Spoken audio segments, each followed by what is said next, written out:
At Petco Park in San Diego, the New York Mets play the San Diego Padres.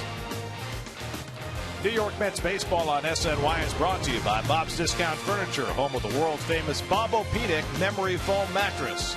By Citi Preferred Card of the New York Mets. By your Tri-State BMW Centers. And by Geico, the #1 insurer in the New York market. Mets have come all the way across the country, their first trip out west this season, and they found paradise, where the weather is always perfect. Well, they have a few clouds in the morning, but they call it a marine layer, so it's not really clouds.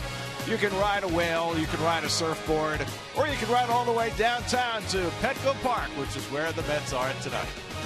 And a pleasant good evening, everybody, and welcome to San Diego. Gary Cohen, Ron Darling with you tonight as the Mets open a 3-game series against the San Diego Padres. First games against the National League West this year, and the Mets will go tonight without their big slugger, Lucas Duda. Lucas got hit in the knee yesterday, and it stiffened up on the plane ride west. You know, Gary, he's been hit a lot this season. This one caught the ball, hit him right on the bone on that knee, and that 6-hour flight stiffened up. They won't be in there tonight. So Daryl Siciliani plays left field. Michael Kadire moves to first base. Meanwhile, Ruben Tejada in the lineup for the 4th straight game, batting second and playing third base. And over the weekend, Ruben was a revelation. He really was. I think what happened for Terry Collins, he got sick of playing the musical chairs at third base. He really implored Tejada somehow, some way, take the job over and get some big hits. And did he? Of course he did. You know what he showed, though? Great power. He was able to hit the ball over the heads of the outfielders for the Miami Marlins. He drove in some big key runs, especially in yesterday's ball game. And he looked like Tejada a few seasons ago, who hit .285 for the year. 5 for 12 in the series against the Marlins. Couple of doubles, 4 RBIs, and helped the Mets win that final game against Miami. Now the Mets get their first look at the new-look San Diego Padres, who made more changes than anybody coming into this season. Well, their general manager, A.J. Preller, was the most prolific general manager in all of baseball this winter, getting Matt Kemp, Derek Norris, Will Myers, and others. Myers is on the disabled list. Kemp hasn't played great, just enough, and so far has been their best player. Upton has been fantastic. Their pitching's been only so-so. The Mets, of course, have had one of the best pitching staffs in the league. Jacob DeGrom has really turned into a stud these last 3 starts, pitching his best baseball of the year. Well, you see his last 2 starts. You take that one more start further. He's gone 21 1/3 innings. He struck out 26 hitters with only 1 walk. He has just been outstanding. He had a little problem early in the season. He's turned that around. He looks like the rookie of the year from last year. And he'll go up against the unluckiest pitcher in baseball so far this year, hard-throwing Andrew Cashner. He went through a stretch where he was 0-5, and in the 6 games he pitched, they only scored 5 runs. So he's really been unlucky. He's a guy that has 2 one-hitters in his career, so at any time he can really throw a great ball game. And they have not fielded behind him well either. So it's DeGrom for the Mets, Cashner for the Padres. A couple of hard-throwing right-handers as the Mets play their first game out west this season. All the action coming your way on SNY.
ticket marketplace of the New York Mets. By Tri-State Honda. Hurry to your local Tri-Honda dealer for great deals on the 2015 models. And by State Farm. Today's State Farm agent of the game is Hector Camillo of the Bronx. Contact Hector at hectorcamillo.com. Get to Citi Field Saturday, June 13th, when the Mets take on the Braves at 4:10 p.m. The first 15,000 fans in attendance will receive a David Wright replica jersey, courtesy of the Hospital for Special Surgery. For tickets, visit Mets.com/tickets. Today's Game Changer is brought to you by T-Mobile. May was a very good month for Daniel Murphy. He led all the Mets in batting in May. After hitting under 200 in April, he had himself a .330 month of May, and he'll hope to keep that going here tonight in support of Jacob DeGrom. DeGrom trying to make it 4 straight terrific starts. Mets and Padres. First pitch is coming right up.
Yeah.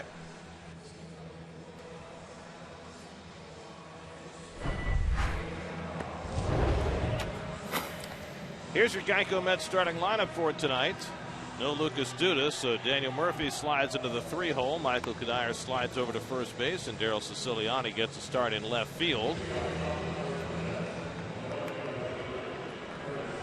Lucas Duda worked out before the game, took batting practice, should be available to pinch hit if needed, but that right knee a little bit stiff, and so sitting out tonight. Certainly don't want him on the lineup against Andrew Cashner. Forget about the record. The ERA is great. He's pitched well all season long. He has not gotten any run support. And 12 unearned runs with Cashner on the mound, the most of any pitcher in the major leagues. Curtis Granderson leads off. Granderson at .234 for the year. They put on the shift against him, and Cashner misses outside, and we're underway.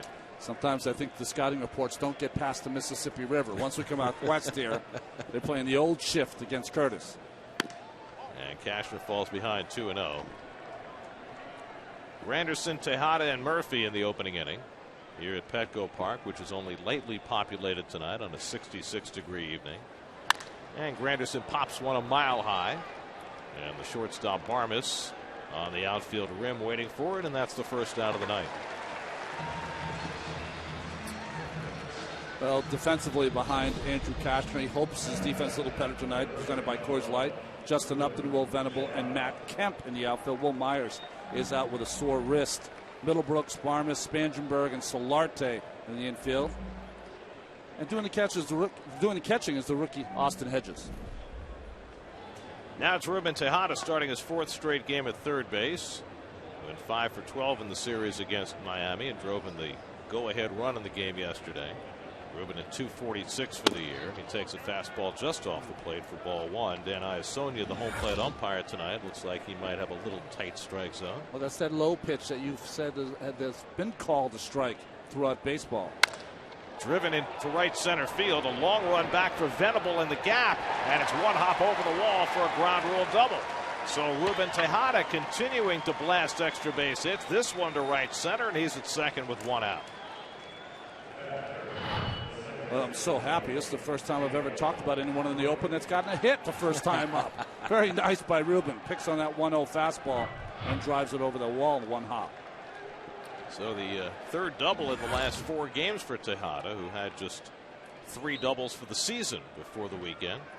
So now it's Murph at 3:30 in the month of May. He's at 272 for the year as the Mets try and get off to a fast start against the hard-throwing Cashner. And up and in to Murph for ball 1. Cashner making his 11th start. Last year made just 19 starts because of injury, and injuries have been a theme of his career. And last year was a year where he had a 2.55 ERA and a 5-7 record, so he's used to getting weak run support. And Murphy takes one the other way for a base hit.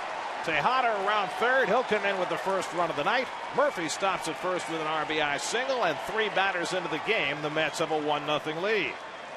27th run batted into the year for Murphy. Well, it's something that the Padres have been doing very well, but the Mets have not, and that is scoring in the first inning. Nice hitting by Murphy, who talked about his .330 average in May, continues here on June 1st.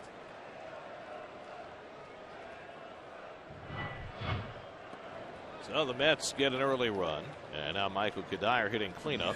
Kadire got the day off yesterday, back in the lineup today, had a good homestand.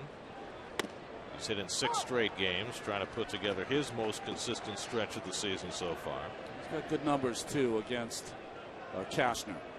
4 for 14 with a home run. The Mets have not seen all that much of Cashner, who started his career with the Cubs. Only the 2nd start he's ever made against them. He's also had 5 relief appearances.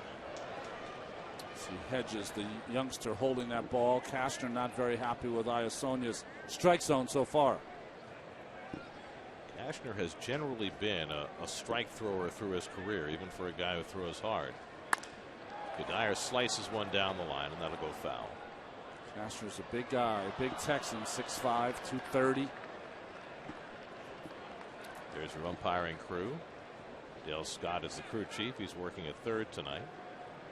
Young umpire Chris Siegel at second, and veteran C.B. Buckner, who will have Noah Syndergaard start tomorrow night, working at first. Murphy at first and 1 out with a run home. 1-2 to Kadire, and he goes down swinging on the high fastball, and that's the first strikeout for Cashner. 2 out in the inning. Well, Cashner's primarily a fastball slider pitcher. Those 95 plus. That ball, good placement upstairs against Kadire. So 2 out. Murphy still at first, and here's Wilmer Flores, who hit his 8th home run of the year yesterday, becoming the first Met shortstop ever to hit 8 home runs before the end of May.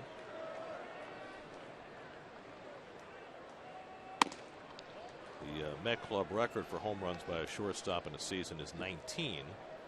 Jose Reyes has that record, and there's every reason to think Flores, at the rate he's going, might have a crack at that. Daryl Siciliani hitting 6th. He's on deck. You had some nice notes from Elias, right? There's a small list of shortstops that have hit 8 or more home runs by the end of May, especially at such a young age. He was only 23, which is easy to forget sometimes.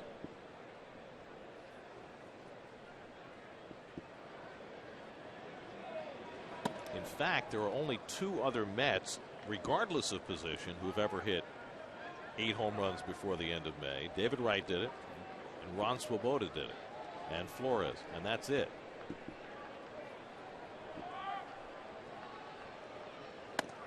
And Cashner falls behind him 3-0.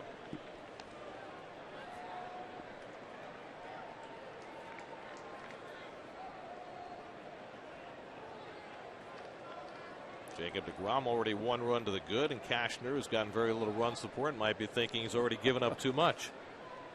2.3 runs per game is all the Padres have scored in his starts, lowest support in the majors. That's a strike, 3-1. Cashner, who started his career with the Cubs, came to the Padres in the deal that sent Anthony Rizzo to Chicago. Turned out to be a fantastic deal for the Cubs. And Cashner at age 28 trying to make it that much better for the Padres. Down the right side, and that'll find the hole. Base hit for Flores. 3rd hit of the inning for the Mets. And now 2 aboard for Siciliani. Boy, you see Spangenberg playing up the middle against Flores, so he takes advantage of that huge hole. Well, we've talked about this so much with the shifts. If you're going to play the shift, you got to pitch to the shift. And Cashner did anything but. You got to throw a down and in sinker instead of down and away. So now 2 out and 2 on for Siciliani, getting the start in left field with Duda unavailable tonight. 3rd big league start for Siciliani, who's done very little hitting so far. Just 2 for 16 to start his major league career. And Cashner misses low and away. Cashner consistently behind the hitters in the early going, which is not really his MO. And he's working extremely slow. Now fixing his spikes behind the rubber. Walks off the rubber, grabs some wetness on the grass. This is a pitcher's ballpark, and it's a ballpark that Cashner has pitched very well in. His lifetime ERA at Petco Park, 2.12. He's got a big spot here in the 1st inning. 2 out and 2 on. And Siciliani fouls it away at 95, 1-1.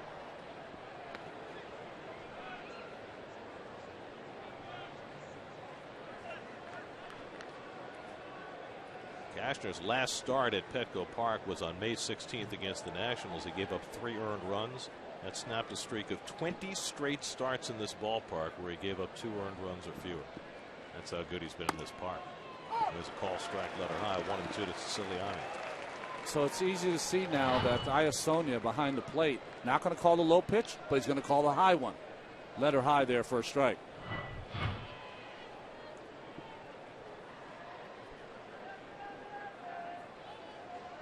One-two coming. Slice to 3rd. Middlebrooks will have to go to 1st with it. High throw and off the bag, and coming home to score is Murphy, and it's 2-0 New York. The second baseman, Spangenberg, was playing over in the hole and did not go to cover. Middlebrooks threw high to 1st. Solarte went up to get it, came down late and had no idea that Murphy was trying to score, and the Mets steal a run. Just a very nonchalant play by everyone involved. Middlebrooks with the nonchalant throw, Solarte not knowing what's going on. And Siciliani safe at 1st with the call. Good hustle by Murph. See that Siciliani's foot's on the bag before Solarte comes down. That's got to be one of Murphy's favorite plays right there. He's always trying to score, just never happens. No. It's always good to take that turn, that hard turn around 3rd in that spot with 2 out. And Solarte he had no awareness at all. And Murphy was able to score easily. Darren Balsley, the longtime pitching coach, visiting the mound. So the error brings home a run and prolongs the inning for Juan Lagares. 2 out and 2 on.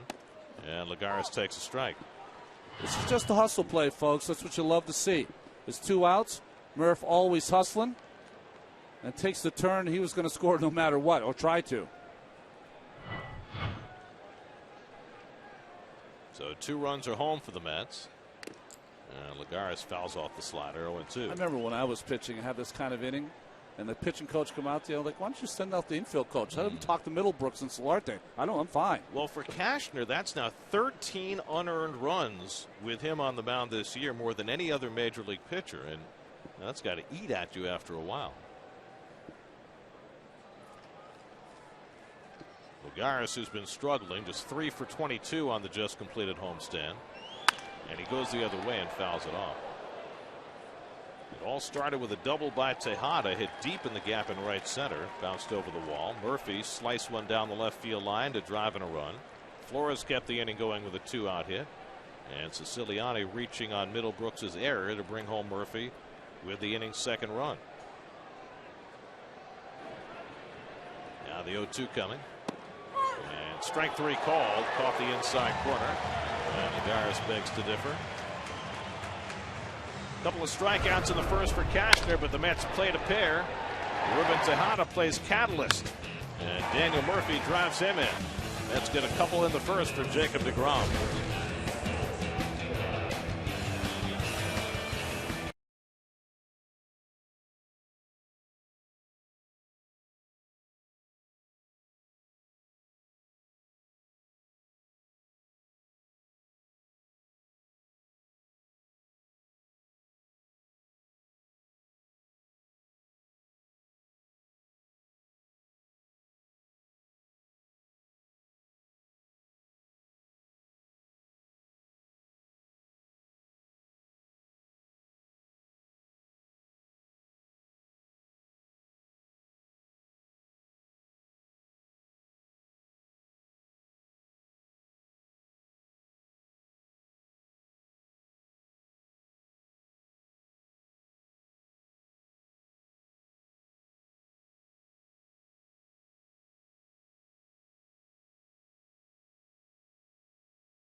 Padres tonight, only 3 left-hand hitters in the lineup against Jacob DeGrom. Yonder Alonso, probably their best left-hand hitter, might be back later in this series, but Jacob DeGrom will face Will Venable to lead off.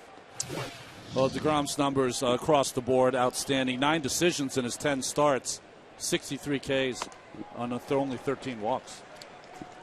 Venable starting these days in center field with Will Myers on the disabled list with a wrist injury. Myers was out doing some sliding drills before the game today, but he's still a ways from coming back. And DeGrom pours in the fastball for a strike, 1-2. Venable now 32 years old, one of the few San Diego draftees playing for this team right now. They've had such a turnover since last season. Look up and down their lineup. They've got 6 guys in the lineup today who were the result of trades, most of them in the last 12 months, as DeGrom blows away Venable for the first out. Well, defensively behind Jacob this evening, presented by Lexus. Siciliani getting the start in left, like Gary said. Lagares and Granderson complete the outfield. Tejada, Flores, Murphy, and Kadire in the infield. Duda's got the night off. And Kevin Plawecki behind the plate. I shouldn't say night off. His knee's still hurting from yesterday. Here's Corey Spangenberg, the second baseman, hitting .224, and he fouls it back. Spangenberg, first-round pick by the Padres 4 years ago out of Indian River Community College, right near where the Mets have their spring training in Florida. Angel Pagan go there also, I believe. Jed Jerko was supposed to be the regular second baseman for the Padres this year, but he didn't hit at all in April, and Spangenberg's gotten a lot of his playing time. Bud Black, the Padres skipper. One of the few ex-pitchers to be a manager in the big leagues. Doesn't happen very often. Tommy Lasorda, Dallas Green. But you're right, it's a rarity. But he was a good pitcher. John Farrell.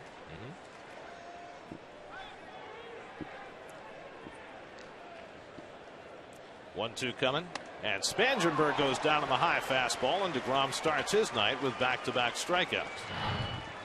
Well, if they're not going to lay off this pitch, the Padres are going to have a long night. That fastball up, not even close to catching up to that with Spangenberg. Well, the Padres have struck out the second most times of any team in the National League, and this guy has something to do with that. However, he's also been by far their best hitter this year, the former Brave Justin Upton. If you take Stanton out of the equation, has as much power from the right side as anyone in all of baseball. DeGrom starts him off with a slider. Upton 12 home runs, 37 RBIs, top 6 in the league in both categories. 37 hits in the month of May, most for any Padre since Tony Gwynn.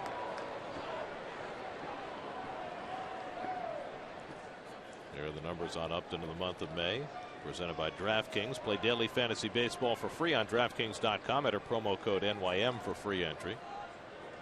1-1 from Jacob. And that's on the outside corner. Perfectly placed slider, 1-2. I don't think Upton liked the call, but nice pitch here from DeGrom. 1-2 coming. Struck him out. Jacob DeGrom strikes out the side in the first inning. Second time the Mets have done that in the last 4 games. Matt Harvey did it Friday night. DeGrom K's the first 3. Mets up 2-0 after 1.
Kevin Plawecki leading off the second inning for the Mets. And takes a strike from Andrew Cashner. Plawecki sat yesterday. Anthony Recker got the start behind the plate. Kevin hitting at .213. Jacob DeGrom on deck, and then Curtis Granderson. And Cashner gets ahead 1-2. Mets out to a 2-0 lead. They got 2 in the first off Cashner, one of those unearned. And then DeGrom struck out the side. Now, DeGrom has had back-to-back starts where he's struck out at least 9 and not walked anybody. Only the 4th Met in history to have back-to-back starts with at least 9 strikeouts and no walks. Doc and Seaver on that list? No. No? Well, Doc is. Okay. But Seaver is not. Pedro Martinez is on that list. And the third guy, you never think of this guy. Especially with the no walks part. Did he used to play for the Padres? He did. I saw the note. Oliver Perez. Strike 3 called. Plawecki caught looking, and Cashner has his 3rd strikeout. But how about that? No Seaver, no Kuzman, No Ryan, no Cone. To me, it's shocking that Oliver's on that list because of the walk issue. Exactly. I mean, he did strike out a lot. But... Well, DeGrom, in addition to his other exploits, has swung the bat exceptionally well. Is he unseated already as the best hitting Mets pitcher? You know, he's got some work to do now. Syndergaard certainly trumped him with that 430-foot home run. And, you know, Colon put in his bid yesterday with that double rolling to the center field fence that DeGrom, by the way, would have had an inside the park home run on. That would have been fun to watch. Ooh, takes his home run cut. See, Syndergaard's already had influence. Yes, now they're thinking about hitting home runs. Everyone wants to. Well, remember, we had that look of Harvey had after Syndergaard hit the home run, like, oh, really? Okay. Laying down the gauntlet. Jacob had a 3-hit game, 2 starts back. Well, the Met pitchers as a team are hitting over 180 this year, which is a huge improvement. The only downside to the Mets pitching performance at the plate is that they're not bunting very well. And their technique is bad, too. Moves DeGrom back off the plate, really treating him like a hitter. Well, 2-2. I think that's the one thing about DeGrom. See Granderson on deck is that he's got a great eye at the plate, too.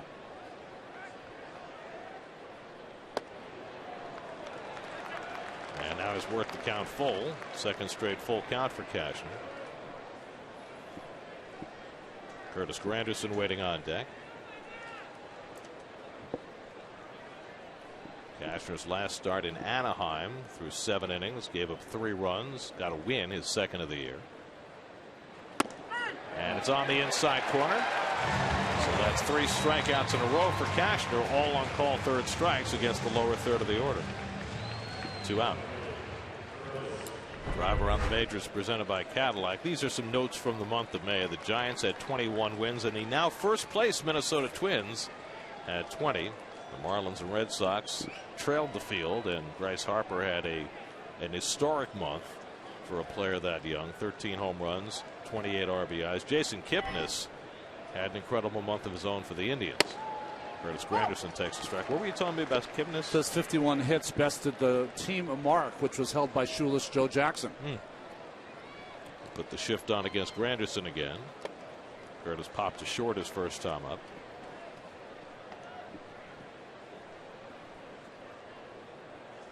Shoeless Joe Jackson covering a lot of territory yes, there. It does.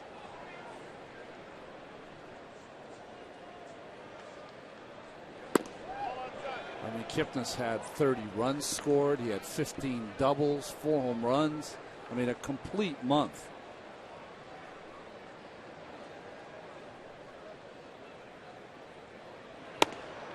Fastball in for a strike at the knees. 2-2 to Granderson.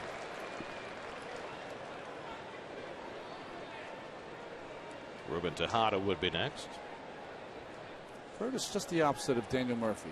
Never see him talk to the umpire, ever.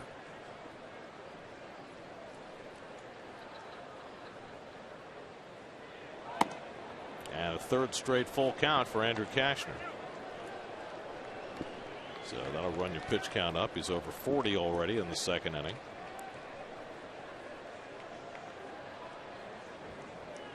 Three-2 coming. And he fouls off the breaking ball.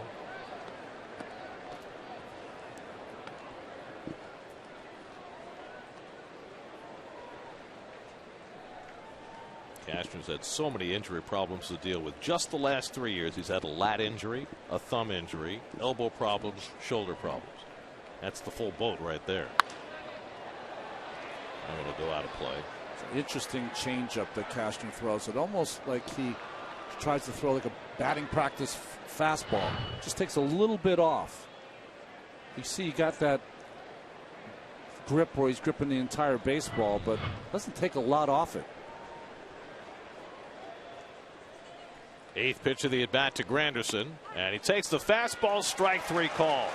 Well, he struck out 4 batters in a row, all the exact same way. So Cashner strikes out the side of the second. He's got 5 strikeouts through 2.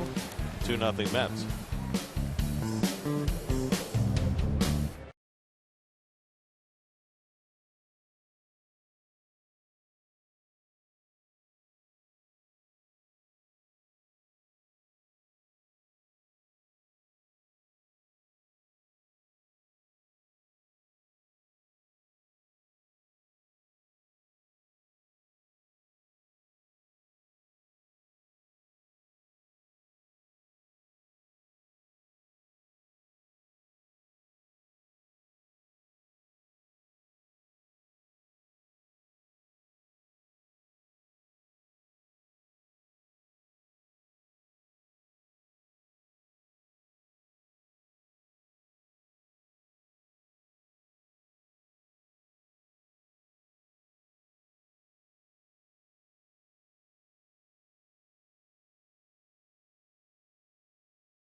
We've several times already referenced how many moves the Padres made in the offseason. As one of them, Matt Kemp, leads off in the home second. Kemp has been such a strange case the last 4 or 5 years, hasn't he? Should have won the MVP in 2011. The injuries have sapped him of a lot of his ability. Got off to a fantastic start, though, this year with the Padres the first 3 weeks, and hasn't hit a lick since. Hit 186 in May without a home run. Had 39 home runs and 126 runs batted in that 2011 season. Got beat out by Ryan Braun, who later got disgraced.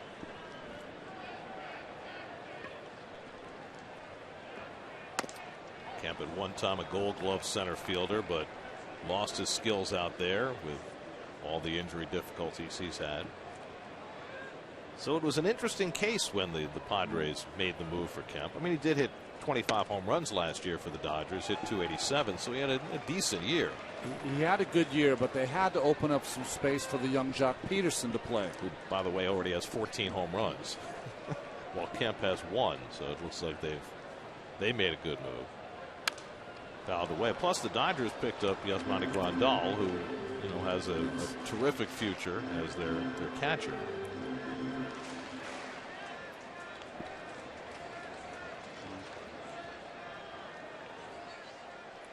It's interesting because Kemp has even though he played for the Dodgers, he has a home here in San Diego, so worked out perfectly for him.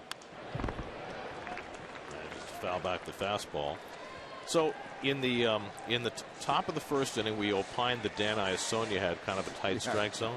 Now the last 7 batters in this game have struck out.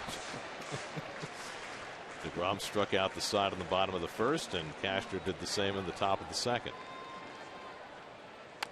And a check swing foul ball. Well, it's not that many people here. Maybe Iasonia heard us. There's every chance of that. Now, do you think anybody who heard us would ever listen to us? No, of course. Of course. I love how you said it, though. Lightly populated. I don't think you've ever used that phrase before.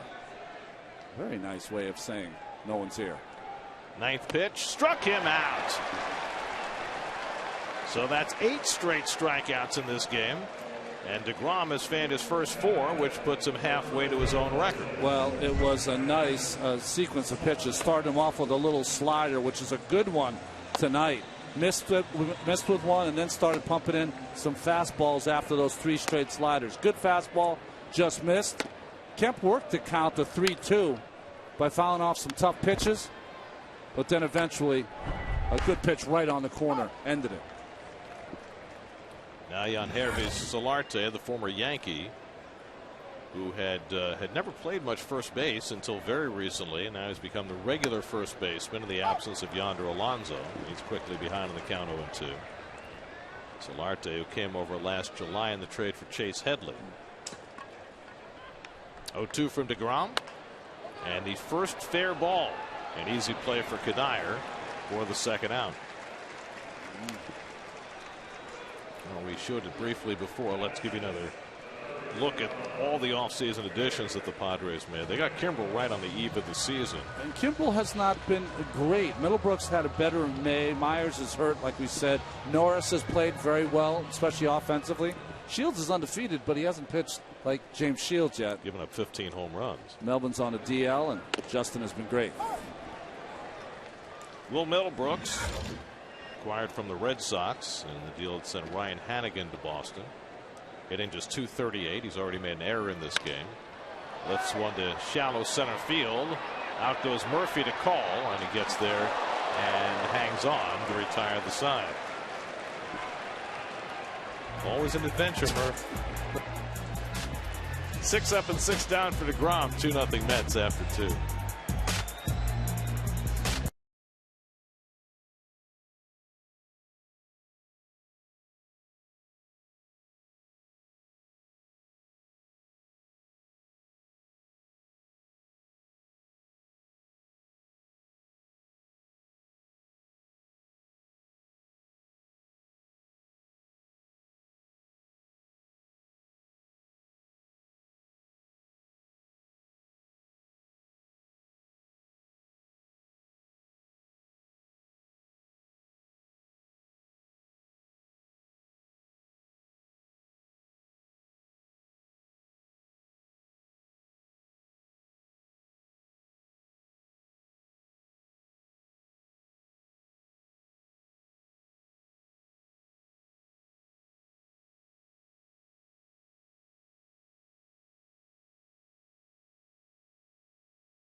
Padres game, plus an inside look at what to expect from Noah Syndergaard as he gets ready to take the mound tomorrow on Daily News Live, presented by Citi, tomorrow at 5, only on SNY.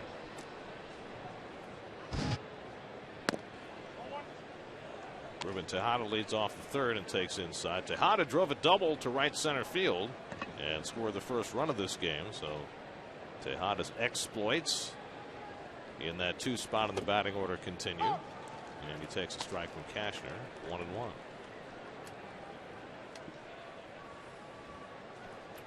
Limited at bats for Ruben in both months. He only has 58 at bats this season. And he socks that one to center, but on comes Venable. He'll have to play it on a hop. And Tejada's got another hit. The one thing about Venable, he's more of a corner guy in my estimation. It doesn't have great closing speed for a center fielder, but kept that ball in front of him. Meanwhile, Tejada just continues to hit everything on the nose. Have to do him in the open again tomorrow.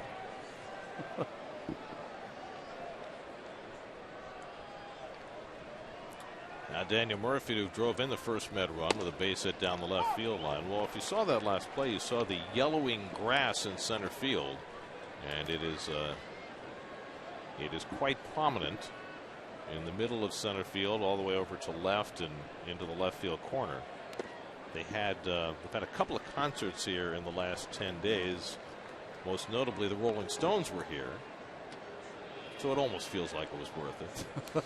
Well, I don't know. But it looks just awful. It does, and this ballpark is, of course, one of the most beautiful in all of baseball.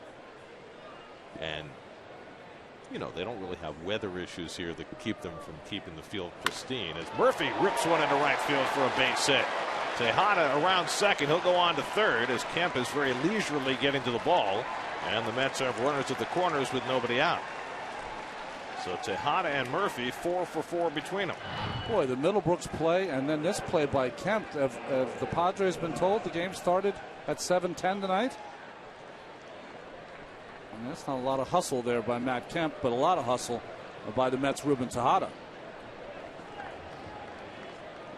So the Mets already up 2-0. First and third and nobody out. Now Michael Kadire will try and make something of it. Kadire struck out his first time up.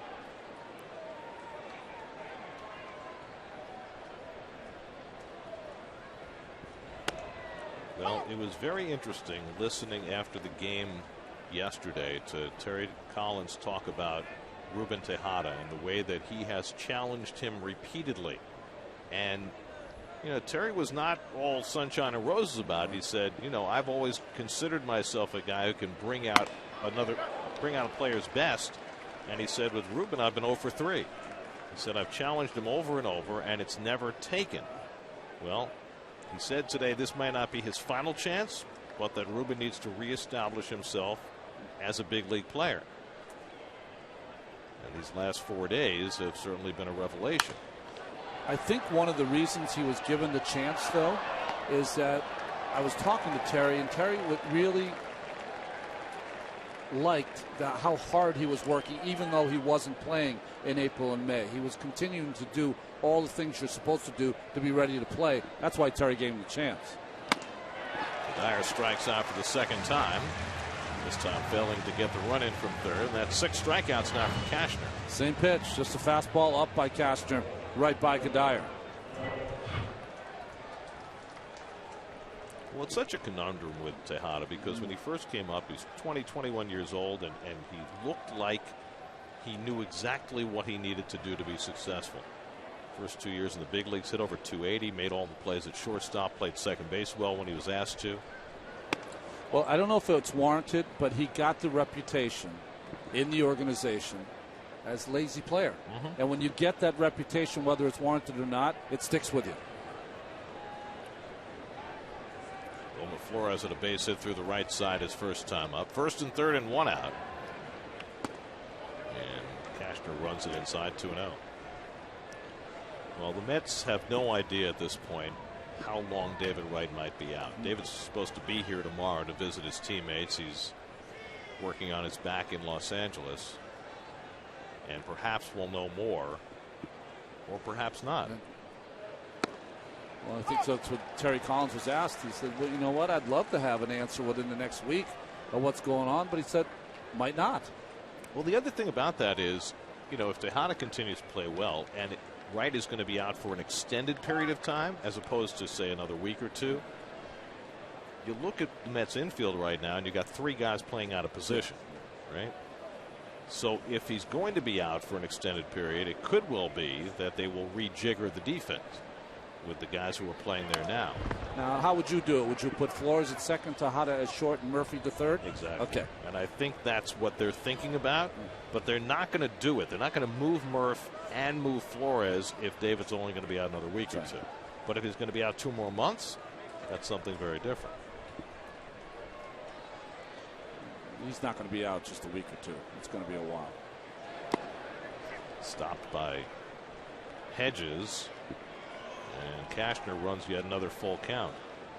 It's 4 in the last 7 batters for Cashner. He's up to 60 pitches with 1 out in the 3rd.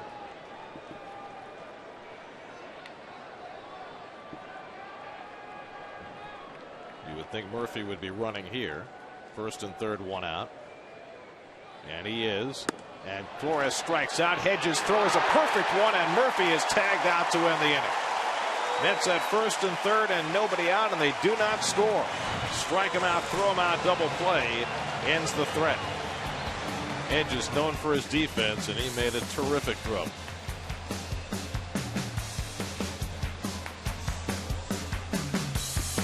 Seven strikeouts for Cashner. Mets still up 2-0.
Home 3rd inning, 2-0 New York. Clint Barmes leads off against Jacob DeGrom. Barmes sharing the shortstop job with Alexi Amarista right now for San Diego. Barmes now 36 years old. Spent the last 3 years in Pittsburgh after beginning his career in Colorado. Had 3 hits in his last game to get him to 900 for his career. 900 hits in 13 years. DeGrom gets a strike, 2-1. Remember his rookie year, he made the Rockies out of spring training. He was sitting over 400 in the month of April. And then tried to carry some deer meat. Yep. The old venison tripping them up down the stairs, and things were never quite the same. So many unique kind of injuries in baseball. Never heard of that one. Oh, it was Todd Helton's venison, so he gets half the blame. Chases that high fastball and somehow got a piece of it. A wily veteran. Todd Helton knew that makes the rookie carry. Austin Hedges, the number 8 hitter on deck, and then the pitcher Cashner. He's not a bad hitter. Barnes tried to hold, but he went around strike 3. C.B. Buckner makes the call down at first. And DeGrom has his 5th strikeout. That was some kind of look from Barnes down to C.B. Buckner. I'm not sure he went. I thought he held it back. I would not call that a strike. DeGrom gets the benefit of the call, and that's the first out of the inning. So 7 up and 7 down for DeGrom, and now Austin Hedges making his 6th start. 22-year-old rookie, and he bangs one on the ground to Tejada. One long hop, and quickly there are 2 out. Tonight's Twisted But True Fact is brought to you by Twisted Tea, the hard iced tea that tastes like real iced tea. 16 rainouts in San Diego since the Padres entered the league in 1969, and only 1 since this ballpark opened. Well, you said in the opening, guy, it's just perfect here every day. Meteorologists here, it's a dream come true, right? 72 and sunny. Is there even such a job here? There is a job. There is. Why? Exactly. Well, they do have June gloom. We're in June now, which is that marine layer you were talking about early in the morning. But this morning it burned off by 9 o'clock. Cashner trying to bunt for a hit and fouls it off. I once remember a rain delay because they keep the tarp under the stands. They don't even need to keep it on the field where it's readily accessible. Remember one year at Jack Murphy Stadium there was a rain delay for an hour or 2. And what I remember prominently about it was all the fans staying in the stands to watch the rain hit the tarp because they'd never seen it before. That's funny. It's a novelty. 0-2 coming. And Cashner takes up and away. Cashner, a lifetime 197 hitter, so not an automatic out by any means. Has 3 hits this year. Strike 3 call. Cashner caught looking.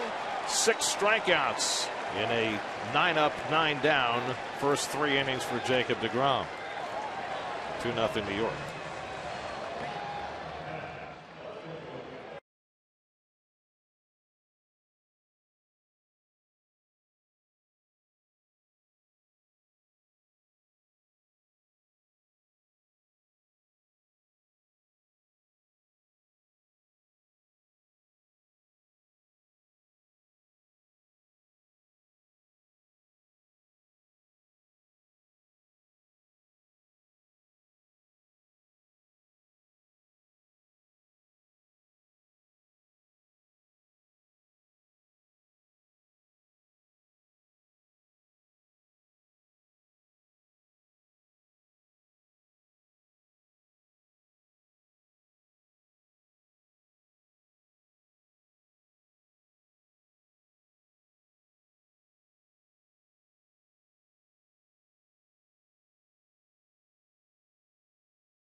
Another beautiful scenic downtown San Diego, Petco Park, right on the edge of the gas lamp district.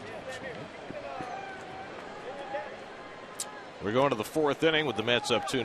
Daryl Siciliani leads off against Andrew Cashner. Siciliani reached on an error as a run scored in the first. Let's check in with Steve Gelbs. His report tonight is brought to you by StubHub. Steve? Gary, Ron, recently on ESPN.com, Saris had a really interesting article about Andrew Cashner and how pitch framing has affected his approach this season. Last year he was throwing to Rene Rivera, who is one of the best at stealing strikes for his pitchers. This year he's throwing mostly to Derek Norris, who's absolutely one of the worst. And Well, he was quoted saying in that article, Cashner he said that his backdoor sinker, which is one of his best pitches, just isn't getting called this year. So instead, he's changing his game plan and throwing many more four-seamers, going for it in spots where he would have thrown his backdoor sinker in the past. Said that it's affected, obviously, his game plan. So, Ron, I want to ask you, what do you think of that? And when you were pitching, was there ever a time where, depending on who the catcher was, you changed your game plan? And is it really on the starting pitcher to kind of adjust if he does have a different catcher? Yeah, very interesting, Steve. One, I don't appreciate it because that Cashner would throw his catcher under the bus. I mean, first, to say that, one of the catchers is not getting that or catching the ball correctly, so you have to change your kind of game. I never changed my game for any catcher ever. I would just try to communicate with the catcher at some point if I didn't like something. Hey, this is how I'd prefer it to be done. I find it interesting, though, that it's Austin Hedges catching Cashner tonight, and he's got 8 strikeouts. Lagares drills one to right center. Venable won't get to it, and it goes back to the wall. Rattling around a little, Lagares takes the turn. He's going to try for 3. Spangenberg with a relay throw. Not in time. Second triple of the year for Juan Lagares. And that is good to see. Lagares driving the ball. Great ballpark for triples. Venable not able to get to that ball. Bounces around, and by the time he got it in, the hustling Lagares had got 3 bases. One thing about Lagares is that when he turns it on between second and third, he picks up some speed. So for the second straight inning, the Mets get a runner to third with less than 2 out. Padres bring the infield in for Kevin Plawecki, and Cashner going out of the full windup. And Plawecki swings through the fastball, 0-1. Interesting. Something you very rarely see with today's pitchers, pitching out of the full windup with a runner on third and less than 2 outs. Plawecki took a call, third strike his first time up. And he bangs one off his leg, a foul ball, 0-2. Jacob DeGrom on deck. Well, what it does for the runner Lagares is if the pitcher pitches from the windup, it gives you a chance to take 3-4 more steps down that third base line if there's a contact play, if you're moving on contact. Probably not with the infield in. Cashner has already struck out 8, and he needs 1 here. And Plawecki fouls off another one.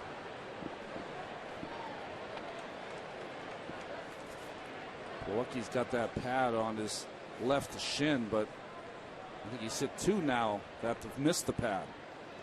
Wow. First triple for the Mets in more than a month. They went 0 for May. Now, there's an asterisk there because Colon, by all rights, should have had a triple if he had had any interest in having one. He might not have been able to pitch the next inning if he ran to third. Plawecki is down on strikes. Well, there have now been 20 outs recorded in this game, 15 by a strikeout. Now, these are the kind of add-on runs, last inning and this inning, that you need to get in. So now the Padres can drop the infield back with DeGrom at the plate. Jacob was called out on strikes his first time up. And Cashner shots him off with a sinker that DeGrom swings through. Well, Cashner's never struck out more than 11 in a major league game. He's already got 9 tonight through 3 2/3. And a hit on DeGrom, 0-2.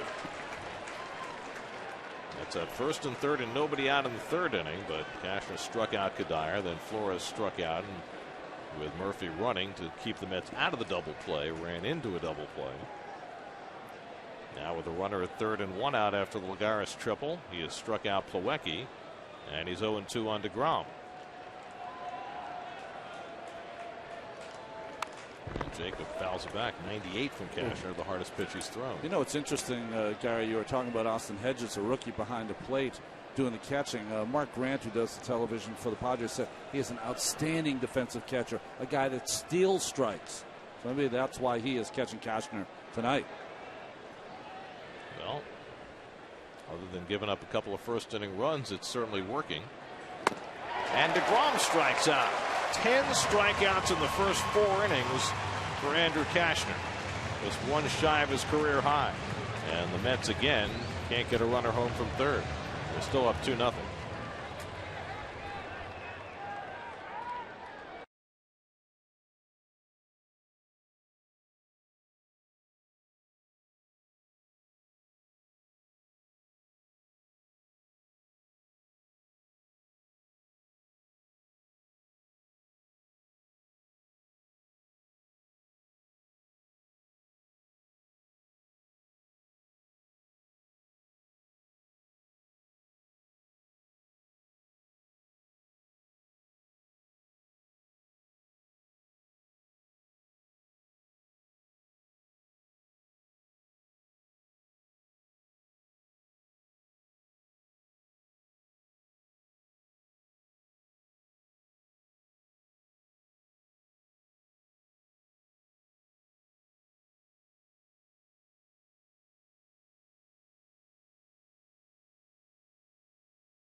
Got some serious barbecue going on here. Whoa. I didn't know San Diego was known for barbecue. I was thinking more fish tacos. There used to be a barbecue place here that the players used to go in my day. It was famous because Top Gun, remember that movie? Yeah. They used to go in there. Kansas City barbecue. Yeah. I know what that is. Yeah. Second time around the batting order for Jacob DeGrom, who went through it perfectly the first time. And Will Venable takes a strike. Well, Matt Harvey did the exact same thing Friday. 9 up, 9 down, 6 strikeouts over the first 3 innings. We'll see if DeGrom can fare better from that point than Harvey did. Well, a historic night for good pitching by Mets pitchers on June 1st. It's true. 3 years ago tonight at Citi Field, Johan Santana with a seminal moment in Mets history. I don't know if how many of you got to see the story today, written by Phil Taylor for Sports Illustrated. It's online. You should find it because he captured that night perfectly. Venable drives one to left, chasing Siciliani back, and he makes the catch. Nice play, Siciliani going away. Not quite Mike Baxter, but not bad. Boy, that looked like a double right off the bat, but Siciliani made that play look pretty easy. Good defensive play.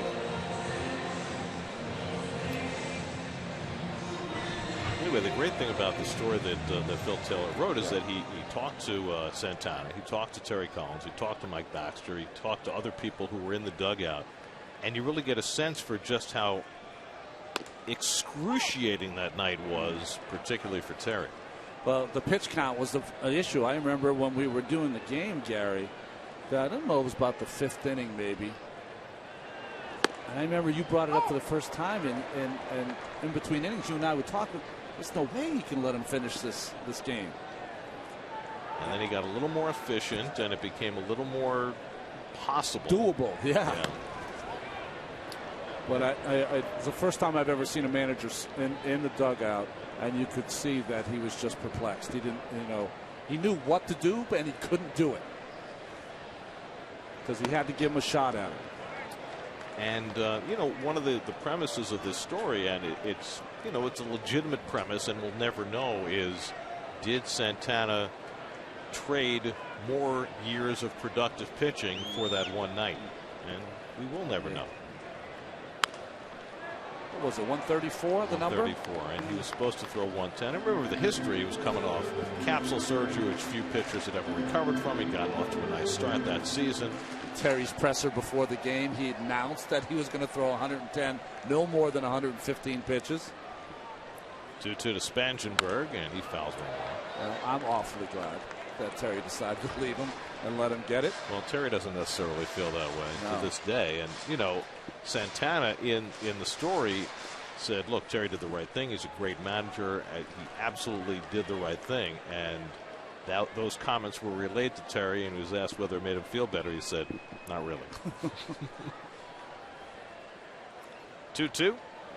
Too high and a full count to Spangenberg. And this afternoon, somebody asked Terry whether the experience with Santana. Spangenberg gets another one out to left, easier this time for Siciliani. 2 out. Whether it would affect the way he would handle a similar situation in the future. He said, I know in my mind if Matt Harvey is at a certain pitch count and he's working a no-hitter, he's coming out of the game without question. Wow. Harvey this year or next year and the years beyond? I just remember about that game is afterwards, and I'd never done it prior and I've never done it since. I went down and gave Santana a hug. I've never done that to a pitcher before. Justin Upton pops it up, and taking charge is Granderson.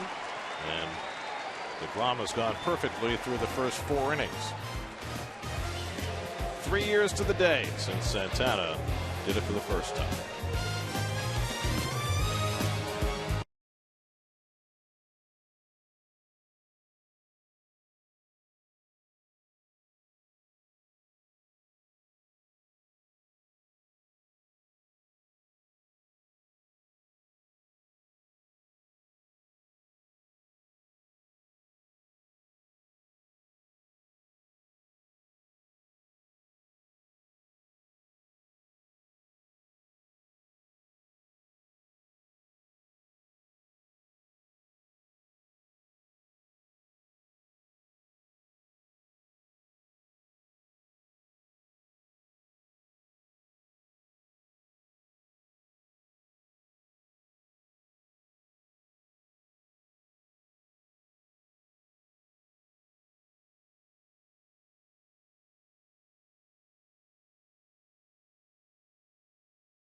Just full of scenic shots of San Diego tonight, aren't we? You have to. Third time around the batting order for Andrew Cashner, who has struck out 10 through the first 4 innings. Curtis Granderson has popped up and taken a call third strike. And again, the Padres put on the shift against Granderson. And he drills one down the line. Foul. I'm just thinking the last time the Mets were on the road was in Pittsburgh, right? You and Keith were there, and it was strikeout city that whole weekend. It's true. The Mets struck out, 36 times in the 3-game series? First time that 3 Pirate starters had struck out 10 or more 3 straight games since 1969. 1-2 to Granderson. Well, the Mets struck out at a much higher rate in May than they did in April. And yet they're only middle of the pack in the National League in striking out. Cashner with 10 strikeouts, just 1 shy of his career high, and it's only the 5th inning.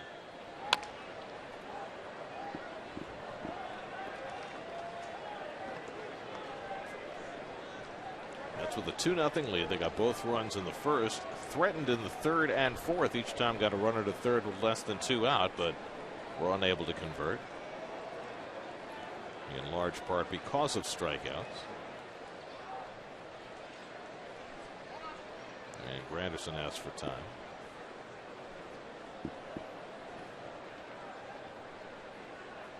1-2 coming. Up and away.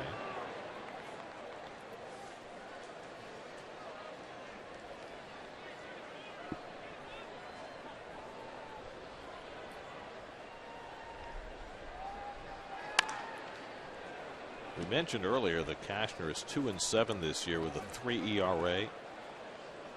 The last time that a pitcher lost 7 of his first 10 starts with an ERA that low, 1968, Jim McAndrew of the Mets. Oh, wow. Started out the year 3-7 with a 2.17. Of course, 68 was famous for being the year of the pitcher. It was after 1968 that they lowered the mound.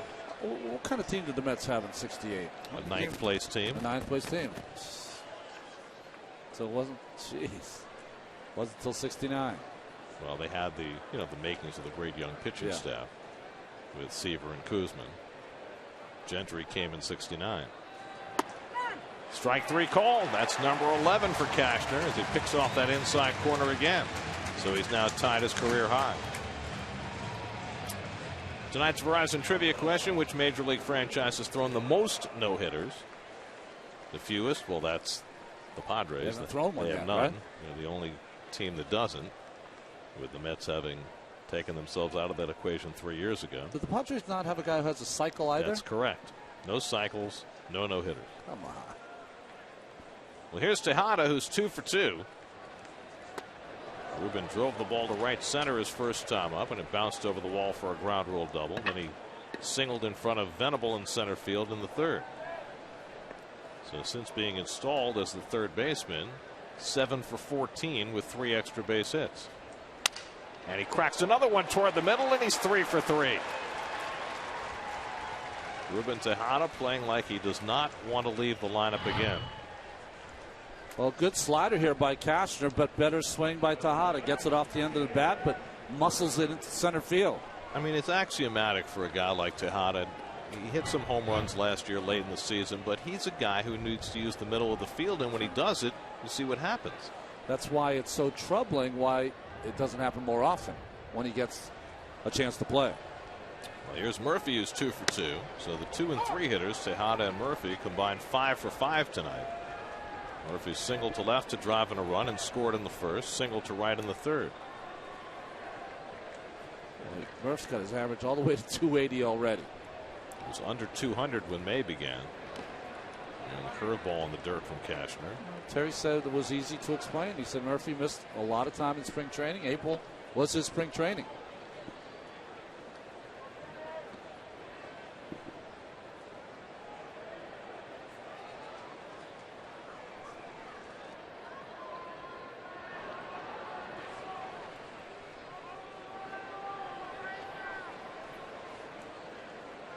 One and one to Murph. And he fouls it away.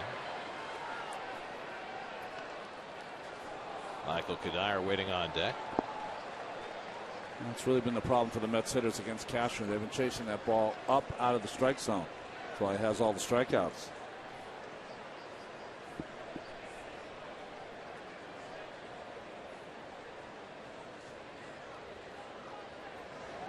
Murphy lifts one deep right field. Back goes Kemp to the warning track. Back at the wall. It's out of here. Daniel Murphy, a 2-run homer. His 4th home run of the season, and the Mets lead it 4-0.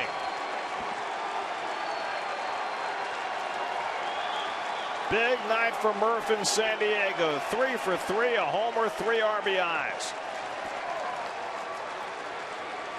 And June starts the way May ended for Daniel Murphy. Remember, don't leave out the hustle play scored on the error by Middlebrooks.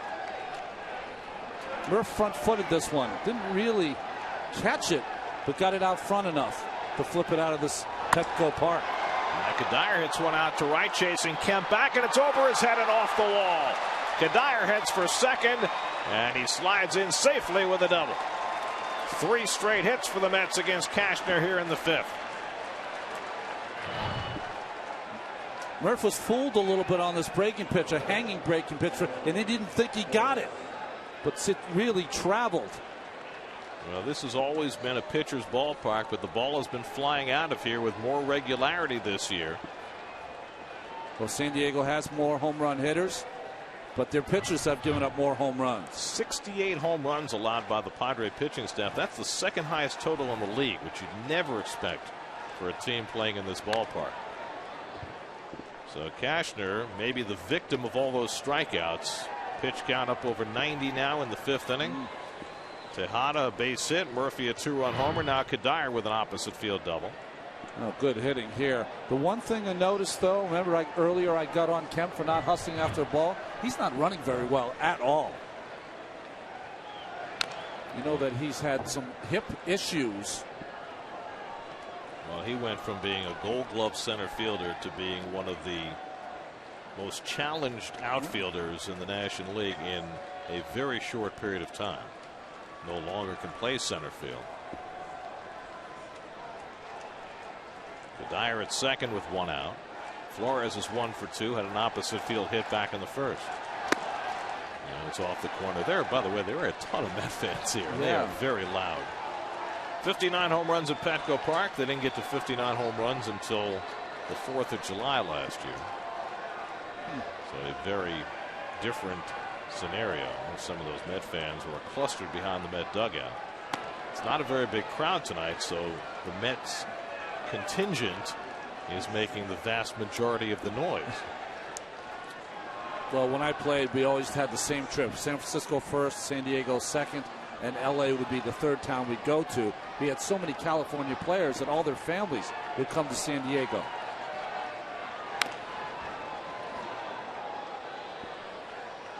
That's a long way to drive. They've had a busy road trip. Didn't you drive to St. Louis to see a game in '85? I flew to St. Louis in '85, okay. But I drove to St. Louis in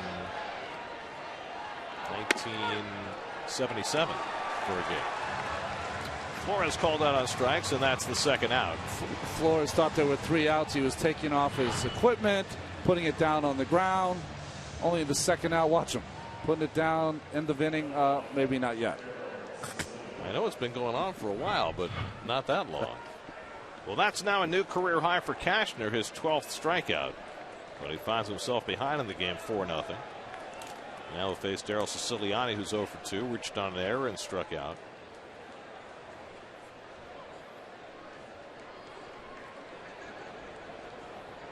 Seven of the 9 hitters in the Mets lineup have struck out at least once today. The 2 who haven't, Tejada and Murphy, 6 for 6. Murphy with a couple of singles and a home run. Tejada 2 singles and a double.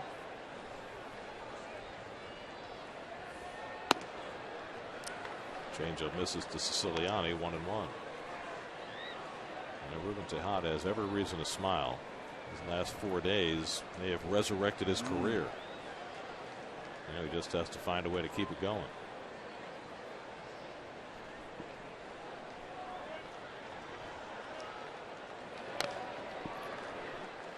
He'll be able to keep it going if number 5 can't get on the field.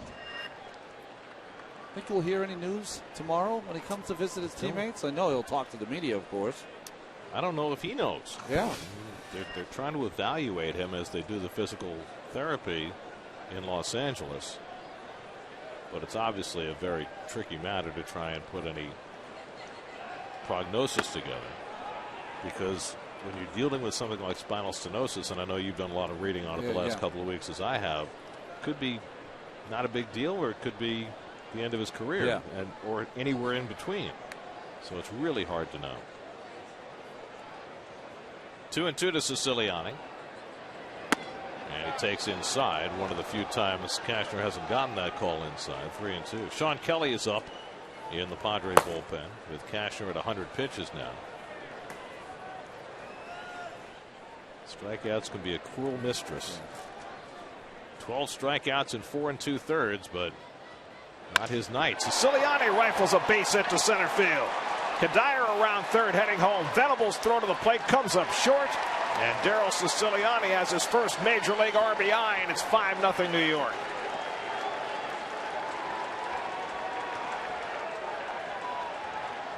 Well, nice defensive plays in the half inning prior And then beautiful swing by Siciliani on the changeup from Cashner. Let's now have 5 on the board. Siciliani's third big league hit, his first run batted in as he gets Gadire home from second. That's now with 5 runs and 10 hits. And now Juan Lagares, who tripled to right center his last time up. And he takes a big cut, snap throw by Hedges. And back is Siciliani. This kid Hedges can play some defense. Whoa. That exchange was quick from Hedges. He's going to catch some runners napping in his career. Almost caught the first baseman napping. Here goes Siciliani. Now Hedges with the throw, and Siciliani safe. His first big league stolen base. I like the Mets being aggressive, trying to push the envelope here.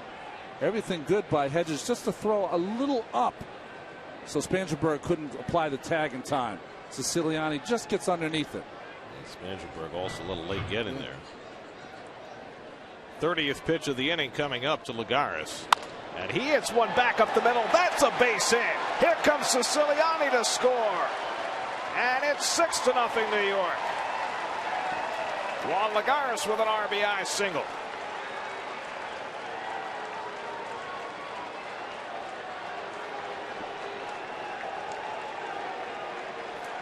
I don't know if I've ever seen a game like this where a pitcher is striking out the world and all of a sudden he's given up 6 runs. I'd like to see that with Lagares, the triple to right center and now just the single back up the middle. Work in the middle of the field. Well, that's going to be all for Andrew Cashner. What a strange night for him. 12 strikeouts in 4 2/3, but 6 runs and 11 hits. Call to the bullpen brought to you by Verizon. Sean Kelly coming in. We'll be right back.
Sean Kelly, the new pitcher for the Padres, the former Yankee, goes low and away to Kevin Plawecki. He had some good years for the Yankees. In 2 years, he had 105 innings with 138 punch-outs. 17 and 13 2/3 innings this year.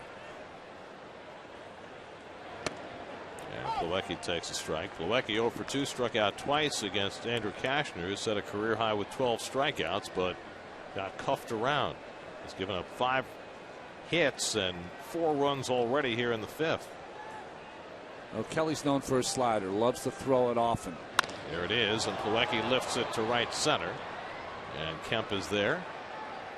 That retires the side, but the Mets put up a 4th spot in the 5th, fueled by Daniel Murphy's 4th home run of the year. Murph with a 3-for-3 3 RBI night, and the Mets halfway through have a 6-0 lead at San Diego.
Get interactive with SNY Game Day on SNY.TV, featuring pitch-by-pitch coverage, player cards, and in-depth stats. Check out SNY Game Day on SNY.TV, your online home of all things New York sports. Full moon in San Diego. It's been that kind of night. Mets have struck out 12 times, but lead 6-0, and Jacob DeGrom hasn't allowed a base runner through the first 4 innings. Matt Kemp leads off in the home 5th. And it takes a fastball high. Mets were at bat for a long time, and now DeGrom goes back to the mound. 51 pitches through 4 innings for Jacob. Ball and a strike to Kemp, who struck out his first time. You know, it's really interesting to see DeGrom his last 3 starts, and if you include this one, he's reinvented himself back on that outside corner. Kemp drives one to right, but overcomes Granderson to get it. 1 out. Reinvent is the wrong word. What word am I looking for? He's reestablished himself on that outside corner again, where he had so much success to become Rookie of the Year last year. Well, you go back to the start at Wrigley Field. That was, I think, May 11th when he got. He was really out of sync. He didn't pitch well. He walked some batters, gave up some hard hit balls. And after that start, he and Dan Warthen did considerable work on his take back, his stride, and it just seems like everything since then, starting with that start against Milwaukee, has clicked into place. Yeah, they simplified things, and kudos to Dan Warthen, because I think that in Jacob's mind, I think he felt as though, okay, I won Rookie of the Year last year. How do I elevate my game? When he didn't need to elevate it. You need to just keep it where it is and let the hitters let you know. If they start to hit you around, then you change. Solarte drives one foul.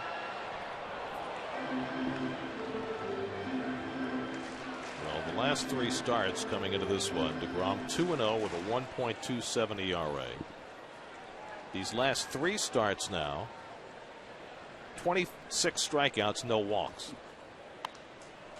It's been a theme for all the Mets starting pitching. It's remarkable. The Mets staff, this is the entire staff, relievers, starters, has almost a 4-to-1 strikeout to walk ratio, which is unheard of. And DeGrom strikes out Solarte. Wow. Galecki makes the toss. So he gets him with a curveball for his 7th strikeout. And there are 2 out of the inning. I think he's bringing him back, saying that he foul tipped that ball, and the ball hit the ground before Plawecki caught it, and so he's bringing it back in there. Terry Collins going to come out to challenge that. I didn't think he touched it. I didn't think so either. The home plate umpire Dan Iasonia going over to talk to Terry now. Although it was interesting that Solarte never did run to first base until after he thought he had been called out. So you're saying he thought that he fouled it? Yes. Yeah, I think that Solarte thought he fouled it. So he gets another crack at it here with an 0-2 count. And he lifts one to left center field and overcomes Siciliani, having trouble with the lights, it looked like, but he makes the catch for the second out. You know, it can often be the case for players who've been playing in the minor leagues. They come to these three-deck ballparks, the lights are in a different place, and it looked like Siciliani was battling a little bit there. So 2 out. And now Middlebrooks, who popped up to Murphy his first time up. That was a bit of an adventure. It's about as close as the Padres have come to having the base runner tonight. Murphy catching the pop up and almost letting it go. Almost pulled a Castillo, Murph. Ball and a strike to Middlebrooks. Middlebrooks, who had a terrific rookie season with the Red Sox. Is DeGrom all right? It's very funny after he released that baseball. It took him a long time to get back on that mound, like it was his hip or something. Well, he's had a hip issue and a shoulder issue. And you're right, he's gesturing a little oddly. There's something odd. Yeah, Plawecki's going out to the mound now to talk to him, make sure he's okay. You know, this is where a catcher says, you know, don't be dumb now here. If you're hurt, let's get somebody in here.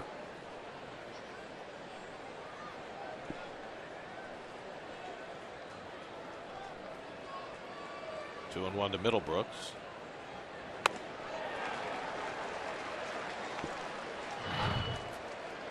When he let go of the pitch, you can see maybe just a little slip or something, but that's just not how he acts in between pitches. It's like he was trying to shake something off. Keeps pushing on his right hip with his hand.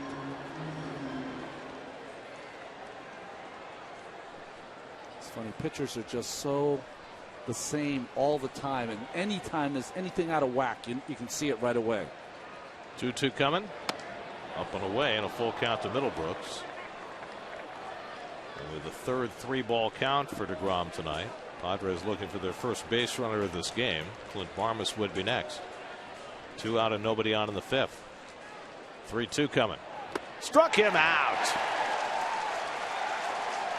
Strikeout number 7 for Jacob DeGrom, and he is perfect through 5. 15 up, 15 down. 6-0 New York.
Jacob DeGrom leading off in the 6th inning. Appears to be okay.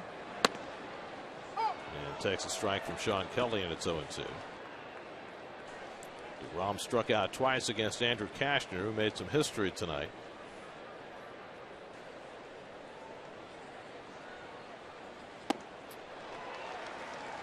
DeGrom down swinging, and Kelly has his first strikeout. He's limping a little bit. There's no question about it. Yeah.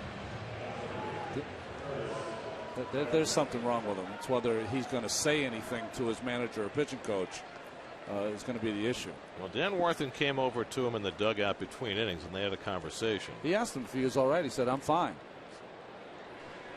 There's Curtis Granderson, takes a strike.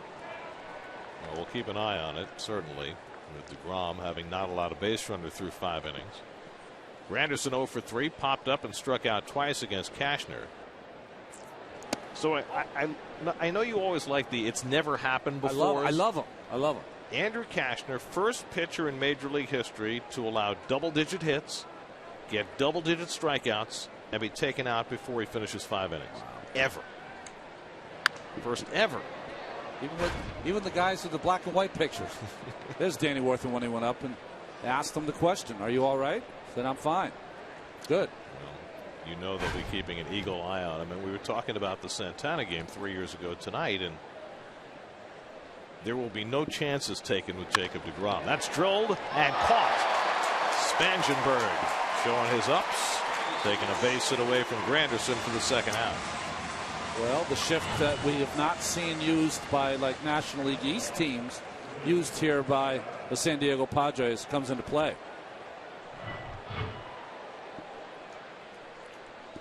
So Kelly's retired all 3 hitters he's faced in relief. 2 out and nobody on for the perfect Ruben Tejada. 3 for 3 tonight. 2 singles, a double. He scored 2 runs. Now 8 for 15 in the last 4 games. And he was either not ready to hit or taking all the way. One of those. And it's 0-1.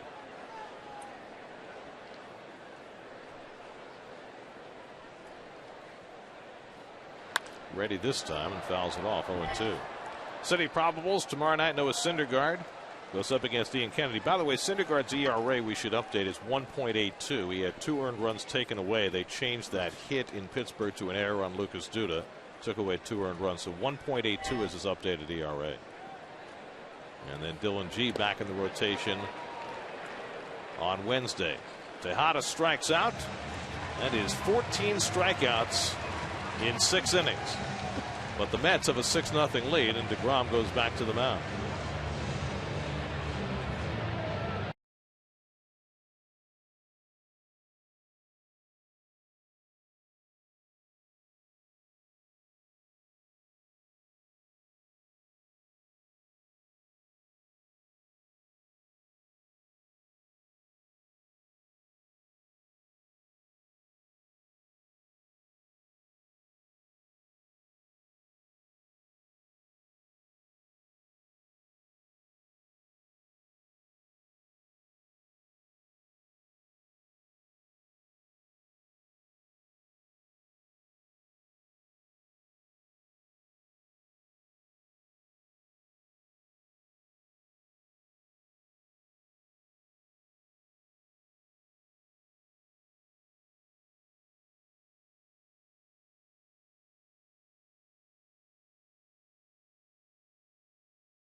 But perfect so far. And Murphy and Tejada in the 2 and 3 spots in the batting order. 6 for 7 between them. Clint Barmes grounds one through the hole, and that's the first San Diego base runner of the night. So DeGrom had gone 15 up and 15 down to start his night, and Clint Barmes goes after the first pitch of the bottom of the 6th and grounds a base hit. Just a little sinker away. Good hitting, better hitting by Barmes. Pitcher's pitch.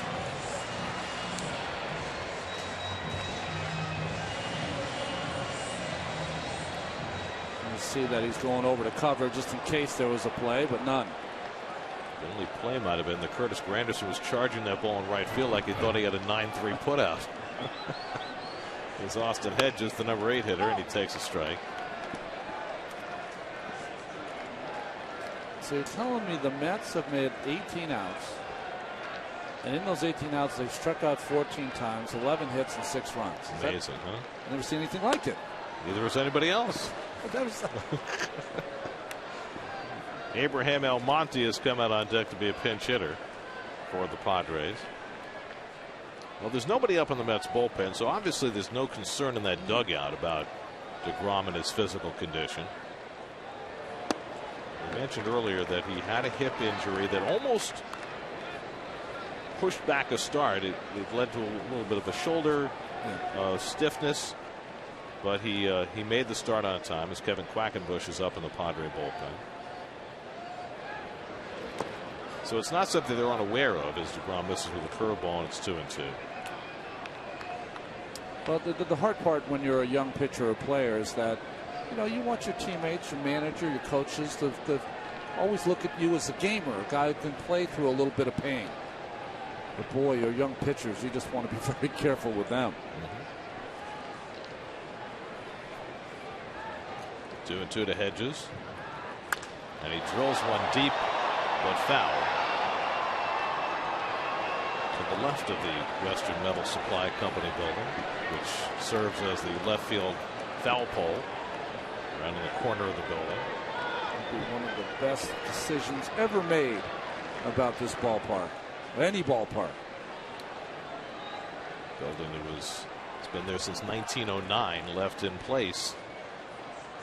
And DeGrom strikes out Hedges, number 8 for DeGrom. That's 22 strikeouts in this game. Let's check in with the studio. Kareth Burke has a game break brought to you by Honda.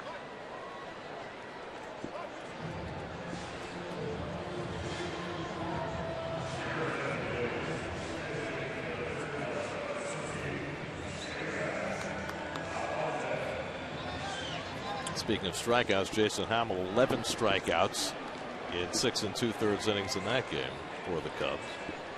It's a big strikeout night everywhere, it would appear. Abraham Almonte, the pinch hitter. And the switch hitter takes wide for ball 1. The Padres, like so many teams we've seen recently, have just a 4-man bench, 8 relievers. Late swing foul, and it struck me that, like the Marlins, the Padres have 8 relievers, but only 1 left-hander in their bullpen. It seems kind of odd. Especially when the manager is a left-hander. Yeah. A former left-handed pitcher.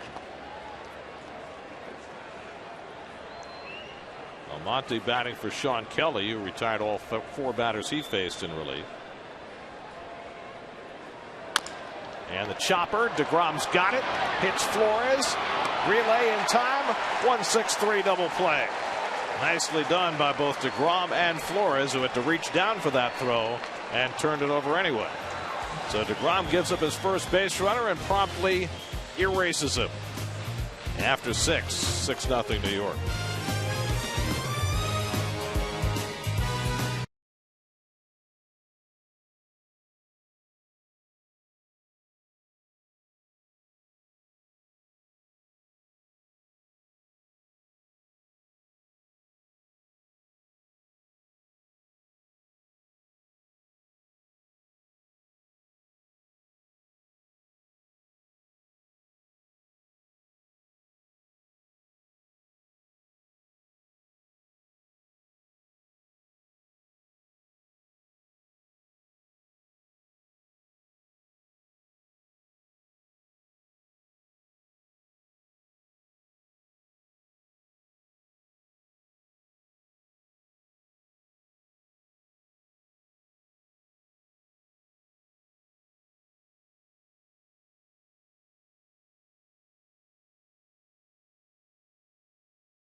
And call a Mets game on SNY. Just go to sny.tv/Kidcaster. Submit an essay on the topic provided, and you'll be entered in the SNY Kidcaster contest, presented by New York's 529 College Savings Program.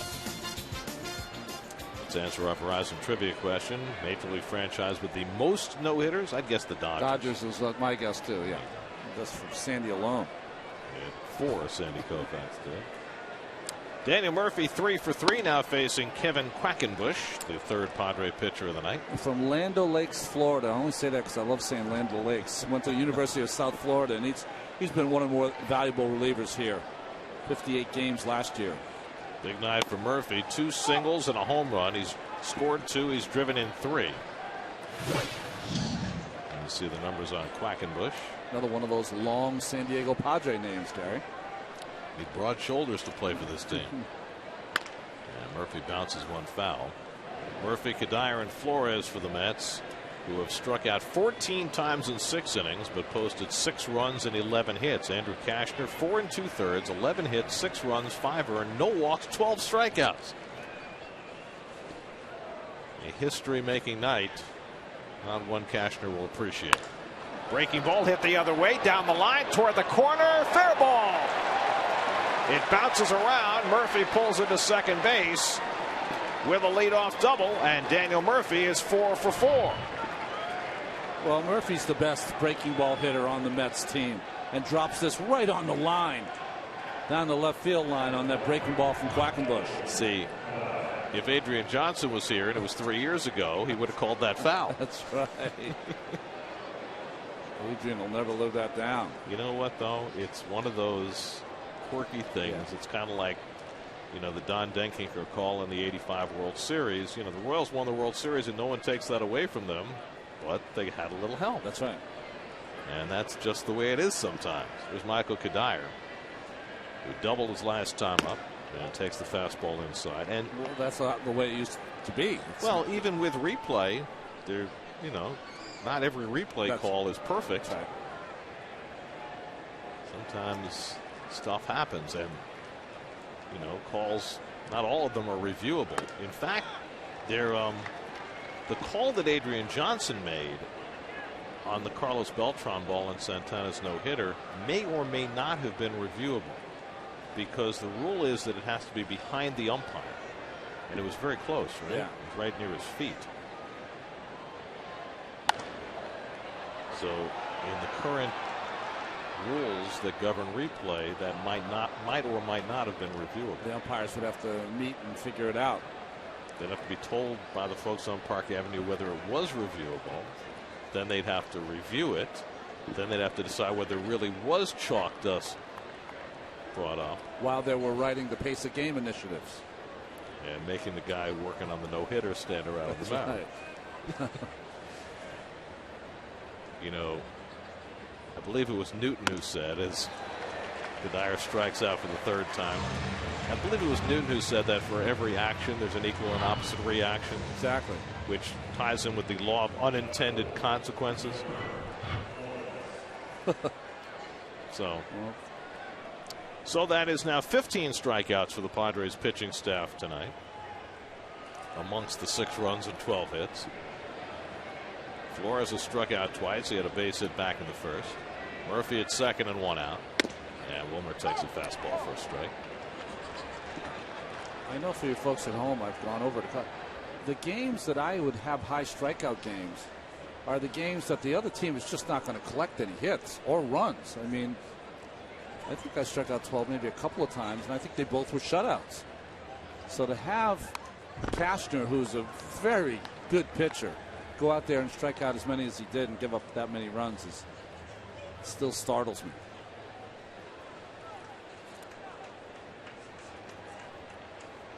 Daryl Siciliani waiting on deck. Speaking of startling things, and I'm only going to mention this because he has a chance for it tonight, Daniel Murphy has never had a 5-hit game. You would think that he would be a guy who would have one on his ledger. Or a couple. But he's never had more than 4 hits in a game. He's 4 for 4 tonight, and unless the Mets go quietly the next couple of innings, he's going to get a crack at a 5th hit.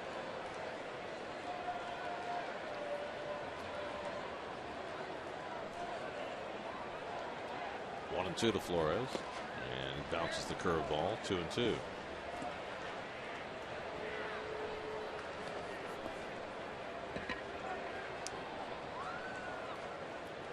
The Milwaukee Brewers got Jonathan Lucroy back from the broken toe tonight. He went 0 for 4, but he caught a shutout. Yeah, he's our most important player. Mike Fiers and the Brewers shut out the Cardinals 1-0. Flores lines one into left field for a base hit. Murphy being waved around third. He'll score without a throw. Wilmer Flores with his second hit of the night, an RBI single, and the Mets keep piling on. It's now 7-0.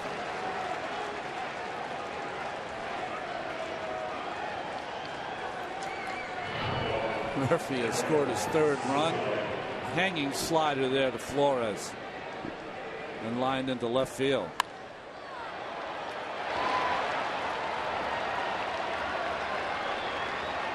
Four hits, three runs, 3 RBIs.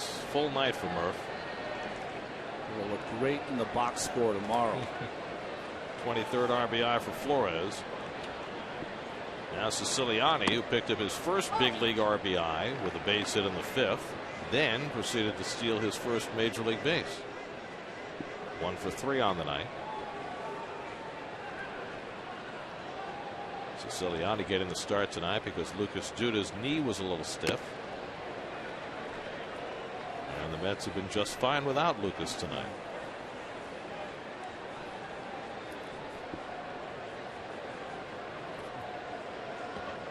Pat of encouragement to Murph and Lucas.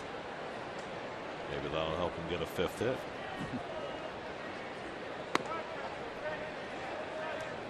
I remember the last time the Mets had a 5-hit game. It doesn't go back to that Ronnie Paulino game, does it? What was he, 5 for 7 or something? It was an extra inning game, though. Yeah. It was 2010, I think.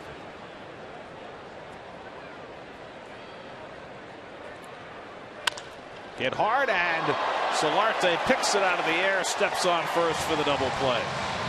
Siciliani hitting another ball hard, but this time into hard luck. The unassisted double play for Solarte. Got it right before it was going to hit the dirt, and Flores is doubled up. But the Mets tack on a run, 7th inning stretch time, 7-0 New York.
Will Venable leading off in the bottom of the 7th, flies one out to right. Curtis Granderson grabs it. 1 pitch and 1 out for Jacob DeGrom in the 7th. DeGrom has faced the minimum through the first 6 and a third. The only base runner for the Padres. A leadoff single by Clint Barmes in the 6th. He was erased on a double play.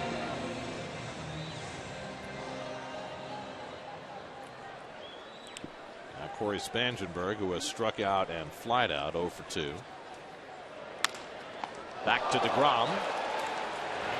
It's 2 hard shots back to the mound that he's handled the last 2 innings. 2 pitches and 2 outs in the 7th. Well, he is quick, DeGrom. That ball was behind him when he caught it.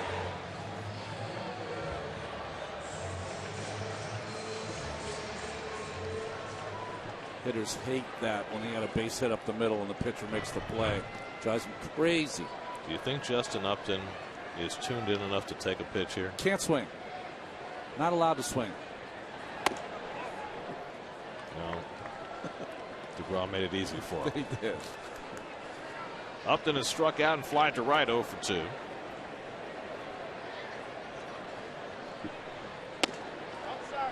They're so rare. I never had a 3-pitch inning in the major leagues. It's Corey Mazzoni up in the bullpen. Former Met farmhand. Dealt to the Padres in the Alex Torres trade. Upton, deep center field. Lagares back. He has room. Side retired. 5-pitch inning for Jacob DeGrom. He still faced the minimum through 7. What a night for DeGrom and the Mets. 7-0 going to the 8th.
New York Mets baseball on SNY is brought to you by DraftKings, the official daily fantasy partner of the New York Mets.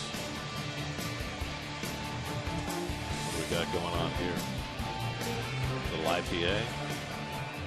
Well, it's after midnight in New York.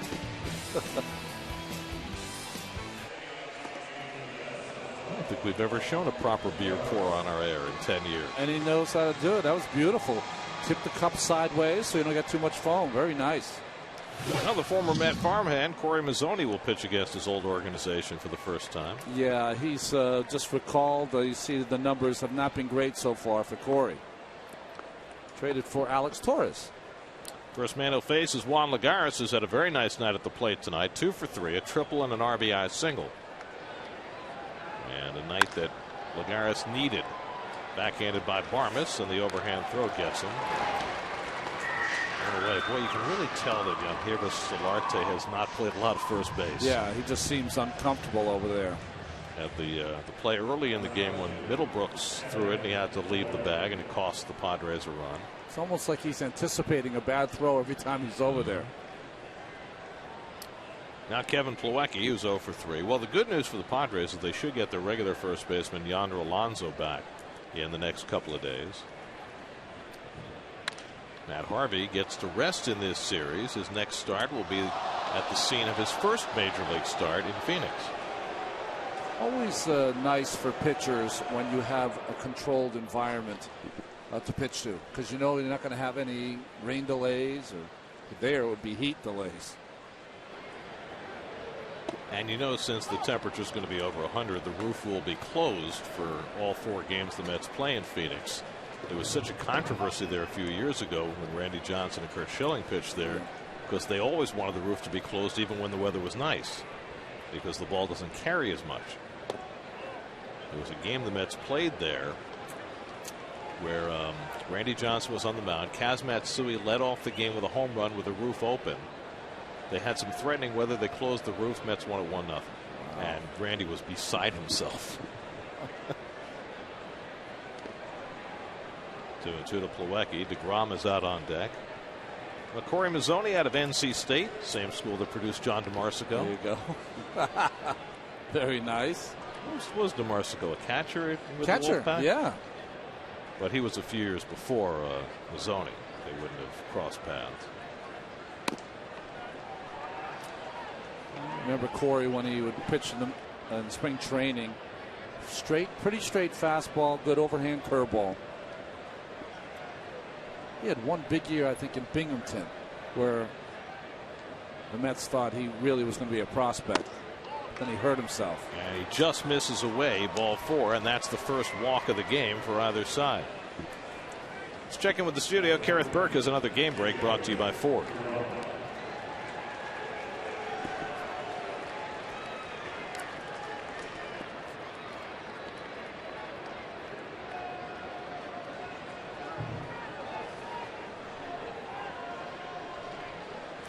It's nice to see Archie Bradley on the mound, although I'm sure he wishes the results were better. He did get hit in the cheek, right? By Carlos Gonzalez. And I mean, when he got hit, he went down and stayed down for a long time. It's amazing he was able to come back as quickly as he did. DeGrom has struck out all 3 at bats. Well, I was reading that when on his way back, he pitched a simulated game, and in the simulated game, 2 of his own teammates hit line drives that went right through the box. Wow. I mean, just not right. Right?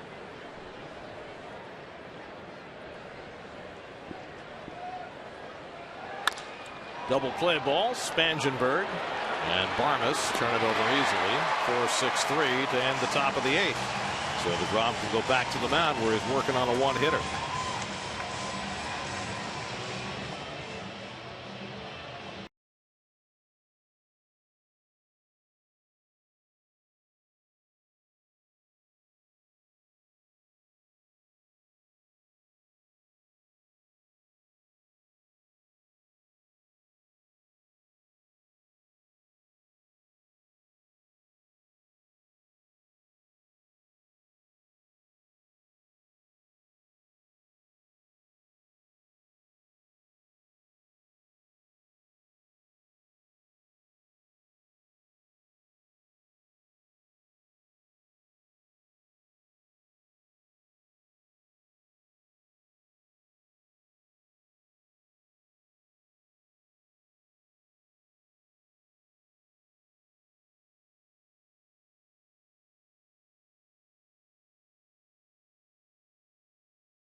Padres and Diamondbacks. You'll get 1% off each ticket to see the Mets at home June 9th through the 16th against the Giants, Braves, and Blue Jays.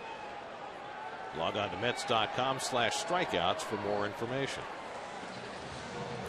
And there are the People's United Bank starters. Andrew Cashner, an historic effort. 11 hits, 12 strikeouts inside of 5 innings. Never been done before. I don't think he's going to get a lot of comfort from that after the game. Jacob DeGrom, meanwhile, has faced the minimum over 7 innings and is working on a 1-hit shutout and has thrown only 82 pitches, so he's got every chance to make it through the remainder of this game and pick up his first major league complete game.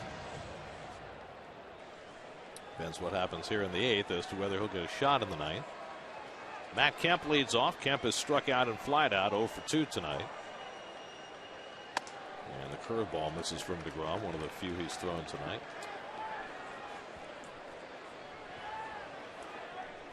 Kemp, Solarte, and Middlebrooks for the Padres in the home 8th. And for a rare time tonight, Jacob is behind 2-0. He has not walked a batter. He's struck out 8. He's allowed just 1 base runner. There's a strike. Clint Barmas, first pitch of the bottom of the 6th, single through the hole into right. He was later erased on a double play. So DeGrom, who had a start recently where he retired 23 in a row, has gotten 21 outs from 21 batters tonight. But now he's behind on Kemp, 3-1. Didn't walk a batter in his last start, didn't walk a batter in the start before that, and he hasn't walked a batter so far tonight. And somebody just got thrown out of the game. Yeah, Kemp was yelling at him, not yelling at him, talking to Iasonia the entire at bat. He did not like the 2-0 pitch, and he kept chirping at him, and Iasonia had enough. I don't know if I've ever seen a guy thrown out in the middle of an at bat. Well, I've seen it happen, but not with a 3-1 count. That's what I mean. If it's 0-2, maybe you get thrown out. It's odd to be thrown out when you're ahead in the count. Well, what happens a lot of times is guys keeps talking, and the umpire at some point will say, hey, listen, that's enough. No more. And Kemp kept going. And now he's pointing to the plate. That's not going to help matters. Well, you have to think Bud Black's going to get himself run, and there he goes. So both Kemp and Black have now been ejected. And now Buddy will get his money's worth. See Dale Scott is the crew chief trying to get Kemp back into the dugout before he does something that's going to cost him a suspension.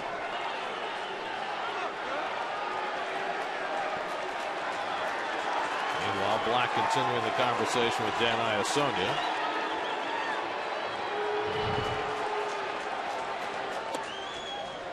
So that was the pitch that made it 3-1. He's still arguing about the 2-0 pitch that was called the strike.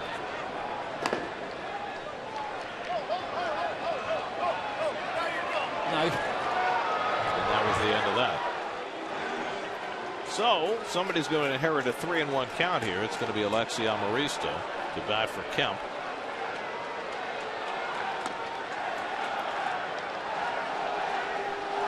Well, the Met fans are taking the occasion to chant "Let's go Mets." How does this work again, Gary? If Amarista makes an out, it goes on Kemp, or it's his out? No matter what happens, it's on Amarista. Okay. The only time that the original hitter gets the demerit is if the pinch hitter inherits 2 strikes. 2 strikes, okay. If he then strikes out, then it's on the original hitter. Any other result goes to the pinch hitter. See, that's the 2-0 slider that was called a strike, and Kemp just did not like it, and it cost him the game. So Amarista steps in with a 3-1 count and takes a strike, 3-2.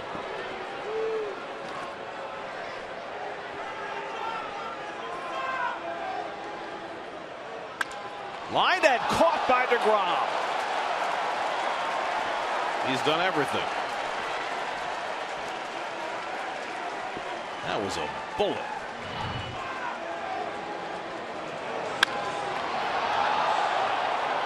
And made it look easy, too. I mean, he caught a ground ball behind him in the last inning. And he catches a line drive that's just about past him in this inning. It's almost not even needed his fielders today. So 1 out and nobody on. Now Solarte, and he swings over a fastball. Solarte is grounded out and flied out. 0 for 2. Another special night for Jacob DeGrom. I remember last year it was kind of up in the air whether he was going to get the Rookie of the Year, and then he went and struck out the first 8 Marlins. And that decided it right there. Well, tonight he only struck out the first 4, but he retired the first 15. And by that time he had himself a big lead. But he has a penchant for doing historical things when he's out there. Hansel Robles, Sean Gilmartin up in the bullpen if needed. You know what's interesting about DeGrom and his low pitch count? Gary, you were mentioning that, it could possibly be his first complete game. The elite pitchers of today's game will go their entire career, maybe not complete 20 games. Look at that. Wow. No walks, 28 strikeouts the last 3 starts. 2-2 now to Solarte. Well, we mentioned there have only been 4 pitchers in Mets history who had struck out 9 and walked none in back-to-back starts. He's got a chance to do it in 3 straight starts if he gets 1 more strikeout. And, at a time when Matt Harvey is back, Noah Syndergaard is ascendant, this guy very quietly has done some very, very special things early in his career. This is with a changeup, and it's 3-2. So his second straight full count. Well, perhaps tiring a bit.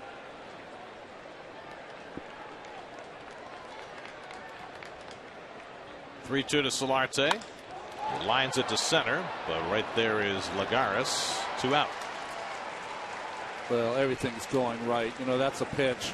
As a pitcher, even though you got a shutout going, you can't walk him, so you throw it right down the middle and hope he hits it at someone. He did. Pitching to the score? Yeah, absolutely. Oh, well, a lot of people don't believe in that. Really? Some people don't. But it's a classic example right there. It is. If it's a 1-0 game, you don't throw that pitch. In a 7-0 game, you do. There's Will Middlebrooks with 2 out and nobody on. The people who would argue otherwise, you would think, don't watch a lot of baseball games. I mean, it's just there's certain things you have to do in these games. That is challenge the hitters if you get behind. It's hard to hit a home run.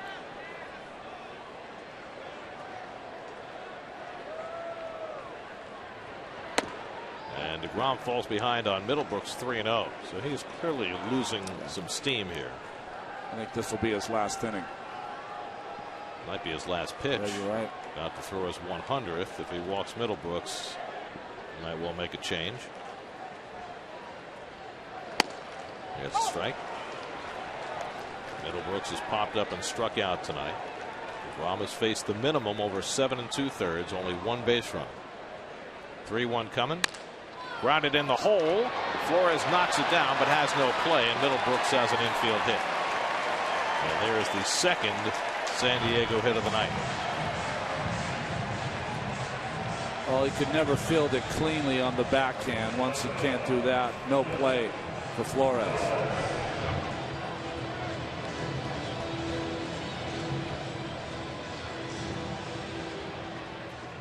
So a 2-out base runner. Now Clint Barmes, who had the first San Diego hit, leading off in the 6th inning. Bats with 2 out. Why in the world are the Mets holding against Middlebrooks? Well, Kadire is asking the bench, what do you want me to do? There's no reason for him not to be playing behind him, but he's just playing a little bit off the base. It's actually playing between Middlebrooks and the base, which you're not supposed to do. Now they're going to push him back. Now he'll tell DeGrom that he's going back. The Mets, I should have mentioned this earlier, the Mets are without their bench coach, Bob Guerin, tonight, who's away at his son's graduation from Princeton. And that might have been part of the confusion. Normally it would have been his job to push Kadire back. And now on defensive indifference, Middlebrooks takes second base.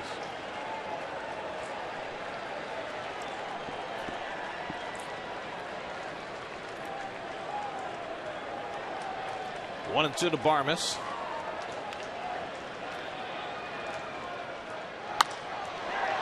Hit to right, chasing Granderson back, and he gets there to make the catch. Side retired. 8 scoreless innings, 2 hits for Jacob DeGrom. We go to the 9th, 7-0 New York.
And Moore in to pitch the top of the ninth. Curtis Granderson takes a strike.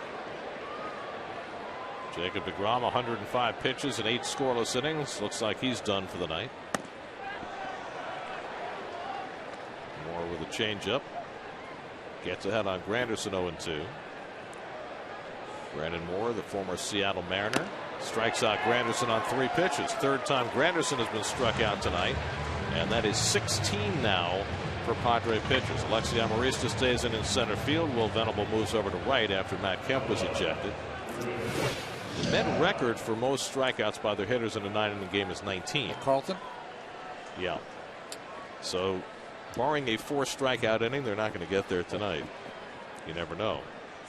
Ruben Tejada's had another big night. 3 for 4, 2 singles, a double, a couple of runs scored. So for those folks that argue that strikeouts for the offense are just outs, tonight they were right. Yeah, they're absolutely right.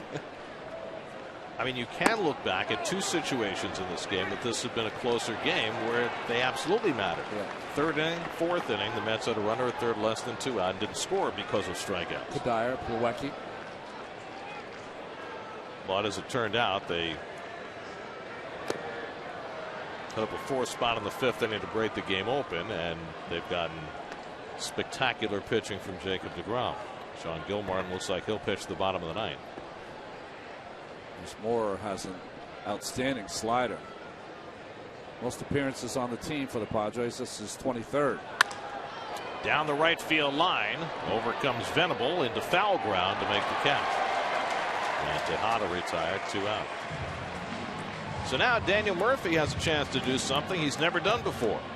Daniel was 4 for 4. He's never had a 5-hit game. There hasn't been a 5-hit game for the Mets in more than 4 years since Ronnie Polino did it in 2011. Yes, Ronnie Polino. Wasn't that his first game off the DL or something? It was in Philadelphia, and it was the night they got Bin Laden. That's right. Line right at the shortstop, and Murphy's denied a 5th hit despite a bullet as Barmas grabs it for the 3rd out. We go to the bottom of the 9th. That's cruising with a 7-0 lead.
(13-24) since the joint opened, but they're having themselves a big night tonight. That's box score presented by Chrysler. Daniel Murphy with a 4-hit game. He's driven in 3, hit his 4th home run. Ruben Tejada 3 more hits. Nice breakout night for Juan Lagares, 2 hits including a triple. Wilmer Flores a couple of hits up and down the lineup. Mets getting the job done for Jacob DeGrom, who went 8 scoreless innings tonight. And now Sean Gilmartin will try and finish things off in the bottom of the ninth. Look at that. Bartolo's having fun. Every day. Hard to believe. He's trying to teach Eric Campbell how to throw a curveball. Gilmartin in his 19th game. Austin Hedges leads off. Gets the first pitch in the air along the line. Long run for Granderson over into foul territory and makes the catch. 1 pitch and 1 out for Gilmartin in the bottom of the ninth. Game 2 of this series tomorrow night. Noah Syndergaard will make the start for the Mets. Ian Kennedy goes for the Padres. Our coverage begins at 9 o'clock tomorrow night right here on SNY. Syndergaard due for an encore. Whoa. I mean, that's the great thing about having young pitchers coming up at the same time, though. You know, they push each other. Jed Jerko, the struggling Padres second baseman, will come up as a pinch hitter. He had a better May than April, but still. He's lost a lot of playing time to Spangenberg. In fact, at this point, it looks almost like a platoon, which, with the dearth of left-hand pitching in the league these days, does not work in Jerko's favor. And, you know, if you're the Padres and you play in the National League West, you don't face much left-handed pitching. And when you do, it's Bumgarner, Kershaw. That's no good. That's not going to get you out of a slump. No, it's not.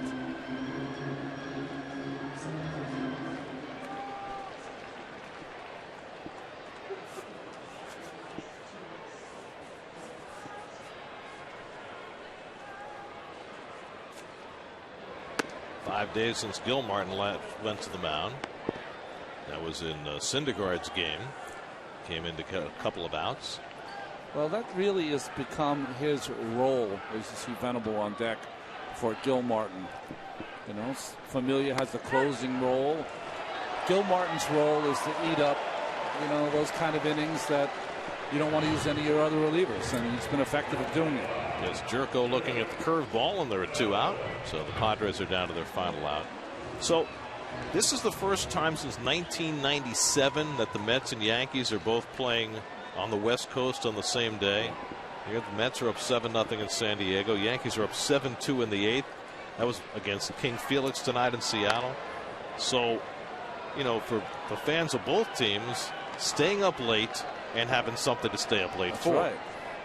On the same night. Now, how many strikeouts between both teams tonight? 25? Let's see. Met pitchers have struck out 9. Padre pitchers have struck out 16. Yeah, 25 strikeouts. That is just. And now the Padres are down to their final strike with Venable at the plate. Met fans on their feet. And he just gets a piece of that one to keep the at-bat alive. Jacob DeGrom, 8 innings, no runs, 2 hits, no walks, 8 strikeouts, 105 pitches, lowers his ERA to 2.41, and about to claim his 6th victory of the season. He did strike out 3 times and hit into a double play. That's a terrible, terrible. Listen to this.